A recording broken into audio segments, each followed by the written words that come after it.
Hello, Abhijit. Hello. Am I audible?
Hi all, am I audible? നന്നായിട്ട് കേൾക്കാൻ പറ്റുന്നുണ്ടോ? Anyone? ആരെങ്കിലും ഒന്ന് റെസ്പോണ്ട് ചെയ്യാമോ? യെസ്. Okay, thank you. അപ്പോൾ നമ്മൾ ക്ലാസ്സിൽ കുറെ കൂടി ആളുകളെ എക്സ്പെക്ട് ചെയ്തിരുന്നു. കുറെ പേരൊക്കെ സാവകാശം ചോദിച്ചിട്ടുണ്ട്. കുറച്ച് പേര് റെക്കോർഡിങ് കേട്ടോളാം എന്ന് പറഞ്ഞിട്ടുണ്ട്. അപ്പോൾ നമുക്ക് പതിയെ സ്റ്റാർട്ട് ചെയ്തേക്കാം. അപ്പം ഈ ഒരു സെഷനിലൂടെ നമ്മൾ നമ്മുടെ കോഴ്സ് എങ്ങനെയായിരിക്കും മുന്നോട്ടേക്ക് പോവുക എന്നുള്ള കാര്യമാണ് പറയുക. ആൻഡ് എന്നെ നിങ്ങൾക്ക് പരിചയപ്പെടുത്തേണ്ട കാര്യമുണ്ടോ എന്നറിയില്ല, പക്ഷെ പരിചയപ്പെടുത്തുകയാണ്. മൈസെൽഫ്, ഞാൻ ജോർജ് ഡൊമിനിക്. ഇക്കഴിഞ്ഞ PSC എക്സാമുകളിൽ, കഴിഞ്ഞ വർഷം നടത്തിയ എക്സാമുകളിൽ 3 റാങ്ക് ലിസ്റ്റിൽ നല്ല റാങ്കോടെ എനിക്ക് ആ, ആ, നല്ല റാങ്ക് എനിക്ക് ലഭിച്ചിട്ടുണ്ടായിരുന്നു. ആൻഡ് ഇനി 2 റാങ്ക് ലിസ്റ്റും കൂടെ വരുന്നുണ്ട്. സബ് ഇൻസ്പെക്ടറുടെയും BFOയുടെയും വരുന്നുണ്ട്. അതിനുവേണ്ടി വെയിറ്റിംഗ് ആണ്. നിങ്ങൾ അറിഞ്ഞു കാണും, സബ് ഇൻസ്പെക്ടർ റാങ്ക് ലിസ്റ്റ് വരേണ്ട സമയമായിട്ടുണ്ട്. ധവളപത്രവും അതുപോലെ കുറെ ലിസ്റ്റുകളുടെ കാലാവധി നീട്ടിയ കൂട്ടത്തിൽ നീണ്ടുപോയതാണ് SIയുടെ ലിസ്റ്റ് എന്ന് പറയുന്നത്. അപ്പോൾ അധികം ദീർഘിപ്പിക്കുന്നില്ല, ഇതൊക്കെയാണ് എന്നെ പറ്റി പറയാനുള്ളത്. 2 വർഷങ്ങൾക്ക് മുന്നെയാണ് ഞാൻ എൻ്റെ PSC ജേണി ആരംഭിക്കുന്നത്. അതിനു മുന്നേ വളരെ പുച്ഛത്തോടെ കണ്ടുകൊണ്ടിരുന്ന ഒരു ഇൻസ്റ്റിറ്റ്യൂഷനാണ് എന്നെ സംബന്ധിച്ചിടത്തോളം PSC എന്ന് പറയുന്നത്. അന്ന് പാർട്ടി സർവീസ് കമ്മീഷനാണ്, അല്ലെങ്കിൽ ഇത് സാധാരണക്കാർക്ക് ആക്സസ് ചെയ്യാൻ പറ്റത്തില്ല, സാധാരണക്കാർക്ക് ആർക്കും ജോലിയിൽ എത്തിപ്പെടാനായിട്ട് പറ്റത്തില്ല എന്ന് വിചാരിച്ചിരുന്നിടത്ത് നിന്ന് ഇന്ന് എന്റെ പ്രൊഫൈലിൽ 2 അഡ്വൈസ് മെമ്മോ വന്ന് കിടപ്പുണ്ട്. അപ്പോൾ സാധാരണക്കാരായ ആളുകൾക്കും PSC പഠിച്ചാൽ നേടാനായിട്ട് സാധിക്കും എന്നുള്ളതിന്റെ ഉത്തമ ഉദാഹരണമാണ് ഈ ഞാൻ. അപ്പോൾ ഇതൊക്കെയാണ് ഒരു ബേസിക് ഇൻട്രോ ആയിട്ട് പറയാനായിട്ടുള്ളത്.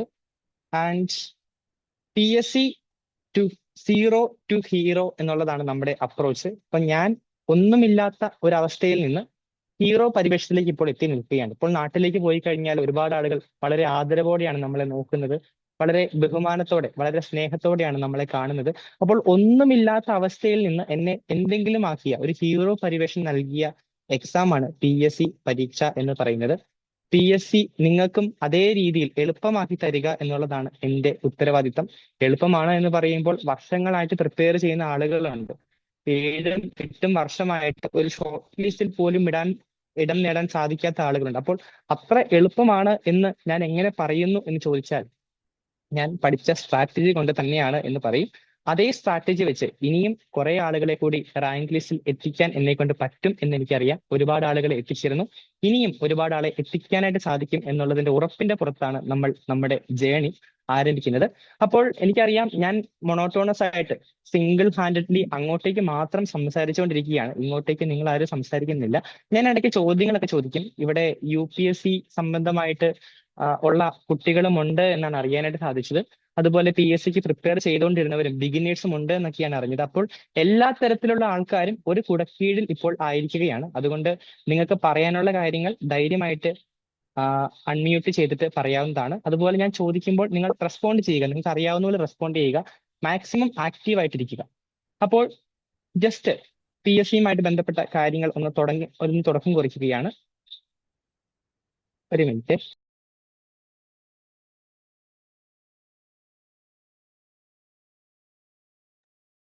യെസ്, സ്ലൈഡ് കാണാൻ പറ്റില്ലേ നിങ്ങൾക്ക്? കാണാൻ പറ്റുന്നുണ്ടോ? കാണാം. ഓക്കെ. കേരള PSC ഒരു കോൺസ്റ്റിറ്റ്യൂഷണൽ ബോഡിയാണ് എന്ന് ഞാൻ പറയാതെ തന്നെ നിങ്ങൾക്കറിയാം. ഞാനൊന്ന് ചോദിച്ചോട്ടെ, എന്താണ് കോൺസ്റ്റിറ്റ്യൂഷൻ, എന്താണ് ഭരണഘടന? നിങ്ങൾ ഒരുപാട് കേട്ടിട്ടുണ്ട്, സിലബസിൽ ഡിഫൈൻ ചെയ്യുന്നുണ്ട്. എന്താണ് ഈ ഭരണഘടന? നിങ്ങളുടെ ബേസിക്സ് സ്ട്രോങ് ആണോ എന്ന് ചെക്ക് ചെയ്യാനായിട്ട് മാത്രമാണ്. എനിവൺ, നിങ്ങളുടെ അറിവിന്റെ പരിധിയിൽ നിന്നുണ്ട്, അല്ലെങ്കിൽ നിങ്ങൾ മനസ്സിലാക്കിയത് വെച്ച് എന്താണ് കോൺസ്റ്റിറ്റ്യൂഷൻ? ആരെങ്കിലും ഒന്ന് അൺമ്യൂട്ട് ചെയ്ത് പറയൂ, നമുക്ക് നോക്കാം. ആർജവത്തോടെ ആക്റ്റീവ് ഇരിക്കുന്നാലാണ് നമുക്ക് എത്രയും പെട്ടെന്ന് എക്സാമുകളൊക്കെ ക്രാക്ക് ചെയ്യാനായിട്ട് പറ്റുക. അങ്ങനെയുള്ള ആളുകളെയാണ് PSCക്ക് വേണ്ടത്.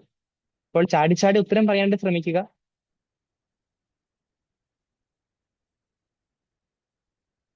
ആർക്കൊന്നും പറയാനില്ലേ? നിങ്ങൾ കേട്ടിട്ട് പോലും ഇല്ലേ കോൺസ്റ്റിറ്റ്യൂഷൻ എന്താണെന്ന്? നിങ്ങൾ കേട്ടിട്ട് പോലും ഇല്ലേ? അത്രയും ബിഗിനേഴ്സ് ആണോ? ഐശ്വര്യ, അശ്വിനൊക്കെ ഉണ്ട് ഗ്രൂപ്പില്, എനിക്ക് എല്ലാവരെയും കാണാൻ പറ്റുന്നില്ല.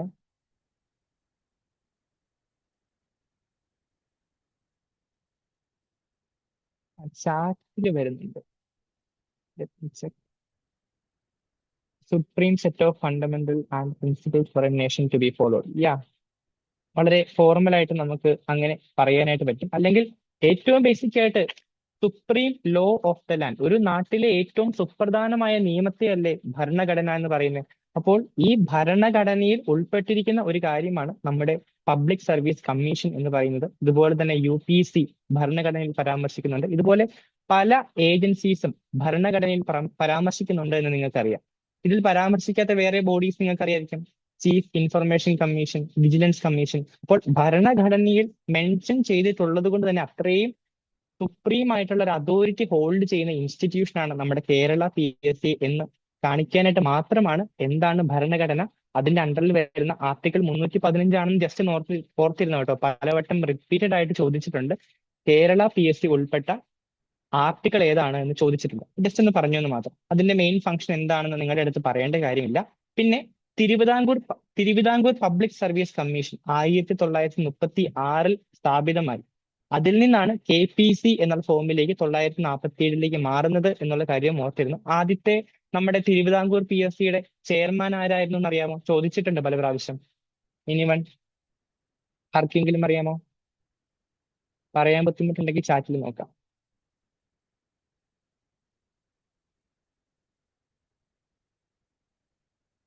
ഓക്കെ, GD നോക്സ് എന്ന് പറയുന്ന ആളാണ്. ഞാൻ ജസ്റ്റ് നിങ്ങൾക്ക് അറിയാമോ എന്ന് ചെക്ക് ചെയ്തതാണ്. ബിഗിനേഴ്സ് ആണെന്ന് തോന്നുന്നു. അപ്പൊ എന്തായാലും GD നോക്സ് എന്ന് പറയുന്ന ആളാണെന്ന് ജസ്റ്റ് ഒന്ന് അറിഞ്ഞിരുന്നാൽ മതി. നിങ്ങൾ ഈ PSCയുടെ ജേർണിയിലേക്കൊക്കെ ഇറങ്ങി ഒരു വർഷമൊക്കെ ആകുമ്പോഴേക്കും നിങ്ങൾ നിങ്ങളുടെ അയൽപക്കത്തുള്ളവരും നാട്ടുകാരും ഒക്കെ ചോദിച്ചു തുടങ്ങും, തിരുവിതാംകൂർ PSCയുടെ കാലം തൊട്ട് പരീക്ഷ എഴുതുവാണല്ലോ, ഒന്നും ആയില്ലേ മോനെ എന്നുള്ള രീതിയിലുള്ള ചോദ്യങ്ങളൊക്കെ എക്സ്പെക്ട് ചെയ്യാനായിട്ട് പറ്റും, അല്ലെങ്കിൽ ചോദ്യങ്ങൾ വരും. അതുകൊണ്ട് എന്താണ് തിരുവിതാംകൂർ PSC എന്നുള്ള കാര്യം ജസ്റ്റ് ഒന്ന് പറഞ്ഞു തന്നേ ഉള്ളൂ. അപ്പോൾ അതിനൊക്കെ മുന്നേ അവരെയൊക്കെ കടത്തി വെട്ടിക്കൊണ്ട്, അവരുടെ ചിന്തകളെയൊക്കെ കടത്തി വെട്ടിക്കൊണ്ട് നമുക്ക് എത്രയും പെട്ടെന്ന് റാങ്ക് ലിസ്റ്റിൽ ഉൾപ്പെടാനായിട്ട് സാധിക്കണം, എത്രയും പെട്ടെന്ന് ജോലിയിൽ പ്രവേശിക്കാനായിട്ട് സാധിക്കണം. ആ ഒരു രീതിയിലുള്ള ഓറിയന്റേഷൻ ആണ് നമ്മൾ ഇവിടെ കൊണ്ടുവരാനായിട്ട് നിങ്ങൾക്ക് നൽകാനായിട്ട് പോകുന്നത് കേട്ടോ. പിന്നെ നമ്മുടെ ഇപ്പോഴത്തെ കേരള PSCയുടെ ചെയർമാൻ MR ബൈജു ആണ് എന്നുള്ള കാര്യം ജസ്റ്റ് ഒന്ന് ഓർത്ത് വെച്ചു. ഇത് പറയാനായിട്ട് കാരണം പല കുട്ടികളും പഠിച്ച് കുറെ എത്തിക്കഴിയുമ്പോഴേക്കും വളരെ ബേസിക് ആയിട്ടുള്ള കാര്യങ്ങൾ മറക്കാറുണ്ട്. അപ്പോൾ ഇതിന്റെ ഒരു ഉദാഹരണം പറയുവാണെങ്കിൽ, ഈ ഇടയ്ക്ക് തന്നെ കഴിഞ്ഞ ദിവസം മെയ് 6 സബ് ഇൻസ്പെക്ടർ ഓഫ് പോലീസിന്റെ ഇന്റർവ്യൂ നമ്മുടെ തിരുവനന്തപുരം പട്ടത്ത് വെച്ച് നടത്തപ്പെടുകയുണ്ടായി. അപ്പോൾ ഈ ഇന്റർവ്യൂവിന് തൊട്ട് മുന്നേ നമ്മൾ സ്റ്റാൻലി ജോസഫ് തോമസ് എന്ന് പറയുന്ന ഒരാളുടെ, ഒരു ബോർഡ് മെമ്പറുടെ കീഴിലാണ് എനിക്ക് ഇന്റർവ്യൂ ചെയ്യേണ്ടി വരുന്നത്. അപ്പോൾ അത് 1-ാം നിലയിലാണ്. 2-ാം നിലയിലാണ് നമ്മുടെ PSC ചെയർമാന്റെ മുറി വരുന്നത്. അപ്പോൾ ഒരു 9:30 ആയപ്പോഴേക്കും PSC ചെയർമാന്റെ വണ്ടി വന്നു. അദ്ദേഹം 2-ാം നിലയിലേക്ക് പോകുന്ന സമയത്ത് വരാന്തയിൽ ഇങ്ങനെ ഇന്റർവ്യൂവിനായിട്ട് നിൽക്കുന്ന ഞങ്ങൾ ഉദ്യോഗാർത്ഥികളെ ഇദ്ദേഹം കണ്ടു.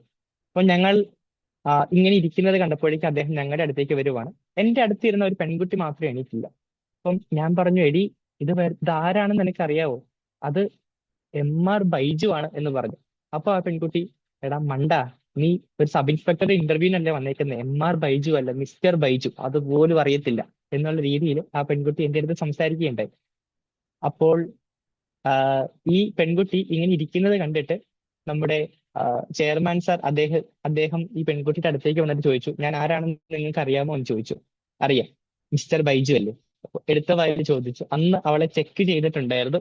പിന്നെ ഈ CCTV ക്യാമറയൊക്കെ വഴിയായിട്ട് ഈ രീതിയിലുള്ള ഒരു അനാലിസിസും കാര്യങ്ങളൊക്കെ വരുമല്ലോ. അപ്പൊ അവളുടെ ഇന്റർവ്യൂവിന്റെ മാർക്ക് വരുമ്പോൾ നമുക്ക് കറക്റ്റ് ആയിട്ട് പറയാനായിട്ട് പറ്റും അവളുടെ മാർക്ക് കുറഞ്ഞിട്ടുണ്ടോ, അവളെ തൂക്കിയിട്ടുണ്ടോ എന്നുള്ള കാര്യമൊക്കെ. അപ്പം ഇങ്ങനെ അബദ്ധങ്ങളൊക്കെ സംഭവിക്കാതിരിക്കാനായിട്ടാണ് നമ്മൾ ആദ്യത്തെ ഓറിയന്റേഷൻ സെഷനിൽ തന്നെ പ്രധാനപ്പെട്ട ആളുകൾ ആരൊക്കെയാണ്, അതുമായിട്ട് ബന്ധപ്പെട്ട ബേസിക് ആയിട്ടുള്ള കാര്യങ്ങൾ എന്തൊക്കെയാണെന്ന് പറയുന്നത്. ഓക്കെ, പിന്നെ കേരള PSCയുടെ ബോർഡിൽ 21 മെമ്പേഴ്സ് ആണ് എന്നുള്ള കാര്യം ഓർത്തിരുന്നതാണ്. സാധാരണ പല PSC ബോർഡുകളിലും, അതായത് ഇപ്പൊ തമിഴ്നാട് PSC ആയിക്കോട്ടെ, കർണാടക PSC ആയിക്കോട്ടെ, അവിടെയൊക്കെ 15ഉം 16ഉം ഒക്കെയാണ് വരാറുള്ളത്. നമുക്ക് വളരെ ബൃഹത്തായിട്ടുള്ള ഒരു ബോർഡ് തന്നെ ഉണ്ട് എന്നുള്ള കാര്യം ഓർത്തോണം.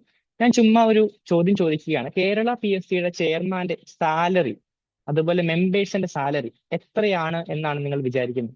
ചുമ്മാ ഒരു നിങ്ങളുടെ ഒരു ഗസ് പറയാമോ? പറയാൻ സാധിക്കില്ലെങ്കിൽ ചാറ്റിൽ പറഞ്ഞാലും മതിയാവും.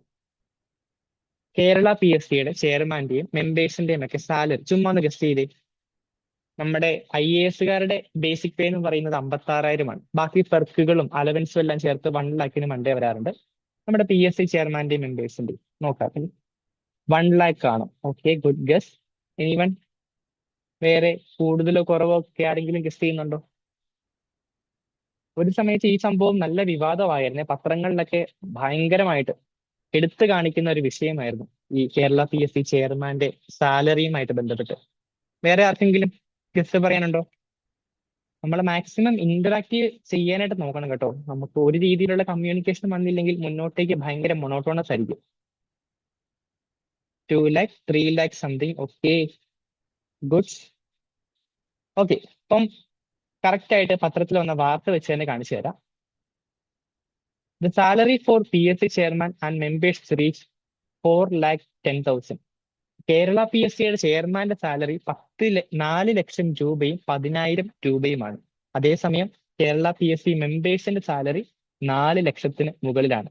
ഇനി DNS അലവൻസ് ബാക്കി അലവൻസും കൂടെ ഒക്കെ വരുമ്പോഴേക്ക് ഏത് രീതിയിലേക്ക് എത്തും എന്ന് നമുക്ക് പറയാനായിട്ടും പറ്റത്തില്ല. നിങ്ങൾ നോക്കിക്കേ, നമ്മുടെ പ്രസിഡന്റ് ഓഫ് ഇന്ത്യയുടെ സാലറി 5 ലക്ഷമാണ്. വൈസ് പ്രസിഡന്റിനേക്കാളും സാലറി, ഇന്ത്യയുടെ പരമോന്നത വൈസ് പ്രസിഡന്റിനേക്കാളും ഉപരാഷ്ട്രപതിയേക്കാളും സാലറി നമ്മുടെ കേരള PSCയുടെ ചെയർമാനും മെമ്പേഴ്സിനും ഒക്കെ ആയിട്ടുണ്ട് എന്നുള്ള കാര്യം ജസ്റ്റ് ഒന്ന് ഓർത്ത് വെച്ചു. ഇത് നിങ്ങളുടെ അറിവിലേക്ക് പങ്കുവെച്ച കാര്യമാണ്. ഇത് PSCയുടെ പരീക്ഷയ്ക്കൊന്നും ചോദിക്കത്തില്ല. പക്ഷേ കേരള PSCയിൽ റിക്രൂട്ട്മെന്റ് പ്രോപ്പറായിട്ട് നടക്കാതെ വരുമ്പോൾ, കൃത്യമായിട്ട് ഉദ്യോഗാർത്ഥികളിലേക്ക് നോട്ടിഫിക്കേഷൻ കൊടുക്കാതെ വരുമ്പോൾ, ഇവർക്ക് ശമ്പളം മേടിച്ചിട്ട് തന്നെയാണ് പണിയെടുക്കാതിരിക്കുന്നത് എന്ന് ധരിപ്പിക്കാനായിട്ട് മാത്രമാണ് ഈ കാര്യം നിങ്ങളുടെ ശ്രദ്ധയിലേക്ക് പെടുത്തിയത് കേട്ടോ. ജസ്റ്റ് ഒന്ന് ഓർത്തിരുന്നാൽ മതി. ഇനി ഒന്ന് രണ്ട് കാര്യം പറയാനുള്ളത്, നമ്മുടെ കേരള PSCയുടെ പ്രോസസ് 3 മെയിൻ ടയറുകളിലായിട്ടാണ് നടത്തുന്നത്. അതായത് 10th level exam, 12th level exam, degree level exam എന്നൊക്കെ ഞാൻ പറയാണ്ട് തന്നെ നിങ്ങൾ കേട്ടിട്ടുള്ള കാര്യമായിരിക്കും. 10th ലെവൽ എക്സാമുകൾ ഏതൊക്കെയാണ് നിങ്ങൾക്ക് നന്നായിട്ട് അറിയായിരിക്കും. പക്ഷേ കുറച്ച് കുട്ടികൾ ഇന്ന് പ്രൈവറ്റ് ആയിട്ട് മെസ്സേജ് അയച്ചിരുന്നു, സർ ബേസിക് ആയിട്ടുള്ള കാര്യങ്ങൾ തൊട്ട് ഒന്ന് പറഞ്ഞു തരണം എന്ന് പറഞ്ഞിരുന്നു. അതുകൊണ്ടാണ് ഈ ഒരു കാര്യം കൂടെ ഉൾപ്പെടുത്തിയിരിക്കുന്നത്.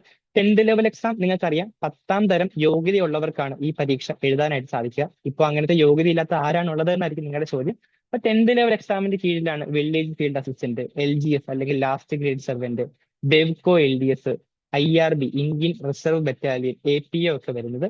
റീസെന്റ് ആയിട്ട് APOയുടെ എക്സാം ഉണ്ടായിരുന്നു. നിങ്ങൾ ആരെങ്കിലും അറ്റൻഡ് ചെയ്തായിരുന്നു? അസിസ്റ്റന്റ് പ്രിസൺ ഓഫീസറുടെ എക്സാം, APOയുടെ എക്സാം 10th ലെവൽ എക്സാം ആണ്. പിന്നെ ഈ 10th ലെവൽ എന്നൊക്കെ പറയുമ്പോൾ 15-16 വയസ്സുള്ള കുട്ടികൾ പാസ്സാവുന്ന സമയമാണ്. അപ്പം 18 വയസ്സിന് മുകളിലുള്ള ഒരാൾക്ക് മാത്രമേ കേരള PSC അറ്റൻഡ് ചെയ്യാൻ പറ്റുള്ളൂ എന്നുള്ള കാര്യം കൂടി ഇവിടെ ധരിച്ചു വെച്ചോണം കേട്ടോ. 10th ലെവൽ എന്ന് പറയുമ്പോൾ നിങ്ങൾ ഓർക്കും, 10ാം ക്ലാസ് കഴിഞ്ഞിട്ടുള്ള ഏതൊരാൾക്കും എഴുതാൻ പറ്റും എന്ന്. 10th ലെവൽ മാത്രമല്ല, 18 വയസ്സ് പ്രായപരിധി കൂടി നോക്കിയതിന് ശേഷമാണ് നമുക്ക് PSCക്ക് അപ്ലൈ ചെയ്യാനായിട്ട് പറ്റുക. APO ആരും എഴുതിയിട്ടില്ലെന്ന് തോന്നുന്നു, ചാറ്റിൽ ആരും ഇട്ടിട്ടില്ല. ഓക്കെ, അപ്പൊ 12th ലെവൽ എക്സാമുകൾ ജസ്റ്റ് നോക്കിപ്പോകാം. Assistant grade 2 civil excise officer, beat forest officer, fire and rescue officer, civil police officer. ഏറ്റവും കൂടുതൽ ആളുകൾ പ്രിഫർ ചെയ്യുന്ന ഒരു പോസ്റ്റാണ് സിവിൽ പോലീസ് ഓഫീസർ എന്ന് പറയുന്നത്. നമ്മൾ ബാച്ച് തുടങ്ങുന്ന സമയത്ത് ഒരുപാട് കുട്ടികൾ സിവിൽ പോലീസ് ഓഫീസർക്കായിട്ട് പ്രത്യേക ബാച്ച് തുടങ്ങുന്നുണ്ടോ എന്നൊക്കെ ചോദിക്കുന്നുണ്ടായിരുന്നു. അപ്പോൾ ശരിക്കും എന്നെ സംബന്ധിച്ചിടത്തോളം ഈ കാണുന്ന exam civil excise officer, civil police officer, fire and rescue officer, ഇനി ബീറ്റ് ഫോറസ്റ്റ് ഓഫീസർ, ഇതെല്ലാം ഞാൻ ക്ലിയർ ചെയ്തതാണ്. ഇതെല്ലാം ഓരോ എക്സാം ആയിട്ട് കണ്ടല്ല ഞാൻ പഠിച്ചത്. ഇതിന്റെ ജനറൽ ആയിട്ടുള്ള വിഷയങ്ങളെല്ലാം എടുത്താണ് ഞാൻ പഠിച്ചത്. അങ്ങനെയാണ് ഈ എക്സാം എല്ലാം ക്രാക്ക് ചെയ്തത്. തലേ ദിവസം ഒരു മാരത്തൺ സെഷൻ മാത്രമാണ് സ്പെഷ്യൽ ടോപ്പിക്കിന്റെ ഭാഗത്ത് നിന്ന് കണ്ടത്. അപ്പോൾ നമ്മുടെ അപ്രോച്ചും ഇങ്ങനെ തന്നെയായിരിക്കണം. നമ്മൾ ഓവർലാപ്പ് ചെയ്യുന്ന ഏരിയാസ് എല്ലാം കൃത്യമായിട്ട് പഠിച്ചു വെച്ച് കഴിഞ്ഞാൽ നമുക്ക് ഇതുപോലെ ഏത് എക്സാമും ക്രാക്ക് ചെയ്യാനായിട്ട് പറ്റും. ഓരോ എക്സാമും സ്പെഷ്യൽ ആയിട്ട് ഫോക്കസ് ചെയ്ത് പഠിക്കേണ്ട കാര്യമില്ല. അപ്പോൾ ആ ഒരു കാര്യം നിങ്ങൾ ഓർത്ത് വെച്ചോണം. നമ്മൾ ഫോക്കസ് ചെയ്യുന്നത് എല്ലാ എക്സാമിലും ഓവർലാപ്പ് ചെയ്യുന്ന ടോപ്പിക്സ് ആയിരിക്കും. അതിലേക്ക് ഡീറ്റെയിൽ ആയിട്ട് ഞാൻ വരാം. ജസ്റ്റ് ഇതൊക്കെ കണ്ടപ്പോൾ പറഞ്ഞു എന്ന് മാത്രം. ഇനി ഡിഗ്രി ലെവൽ എക്സാമുകളിലേക്ക് വരുമ്പോഴേക്കുമാണ് നമുക്ക് ദ പ്രസ്റ്റീജിയസ് ആയിട്ടുള്ള കേരള അഡ്മിനിസ്ട്രേറ്റീവ് സർവീസ്. ഒരു KS ഓഫീസറുടെ സാലറി എത്രയാണെന്ന് പറയാമോ? ഞാൻ നേരത്തെ പറഞ്ഞു, IASകാരന്റെ സാലറി ഏകദേശം 56,000 ബേസിക് പേ പറയുന്നത്. പിന്നെ അലവൻസും പെർക്കുകളും എല്ലാം കൂടെ ചേർത്ത് ഏകദേശം 1 ലക്ഷത്തിന് മുകളിൽ 1.5 ലക്ഷം അടുത്ത് വരാറുണ്ട്. ഒരു KAS-കാരന്റെ ബേസിക് പേ നിങ്ങളൊന്ന് എസ്റ്റിമേഷൻ ഇടാവോ? അതും നമ്മുടെ പത്രത്തിൽ വളരെയധികം നിറഞ്ഞു നിന്ന ഒരു വാർത്തയാണ്. ജസ്റ്റ് ഒന്ന് കമന്റ് ചെയ്യാവോ? നിങ്ങൾ ആക്റ്റീവായിട്ട് കൂടി ഇരിക്കാനായിട്ടാണ് ഞാൻ ഇടയ്ക്കിടയ്ക്ക് ഇങ്ങനെ പറയുന്നത്.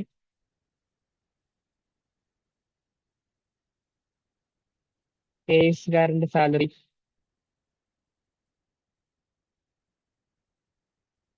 ഒരാൾ കമന്റ് ഇട്ടിട്ടുണ്ട്. യെസ്, കറക്റ്റ് ആണ്. 77,000-ന് മുകളിലാണ്. 77 തൊട്ട് 1,40,000 വരെ നീണ്ടു നിൽക്കുന്ന ഒരു വലിയ ബേസിക് പേ ആണ് നമ്മുടെ KAS ഓഫീസർക്ക് വരുന്നത്. അതായത് ഒരു IAS-കാരനേക്കാളും 20,000 രൂപയുടെ ഹൈക്ക് ബേസിക് പേയിൽ തന്നെ ഒരു KAS-കാരനുണ്ട് എന്നുള്ളതാണ്. ഇപ്പൊ UPSC പ്രിപ്പയർ ചെയ്യുന്നവർ ഇതൊക്കെ കണ്ടിട്ട് എന്നാൽ ഇനി പതിയെ PSC-യിലേക്ക് മാറിയേക്കാം എന്ന് പെട്ടെന്ന് വിചാരിക്കണ്ട.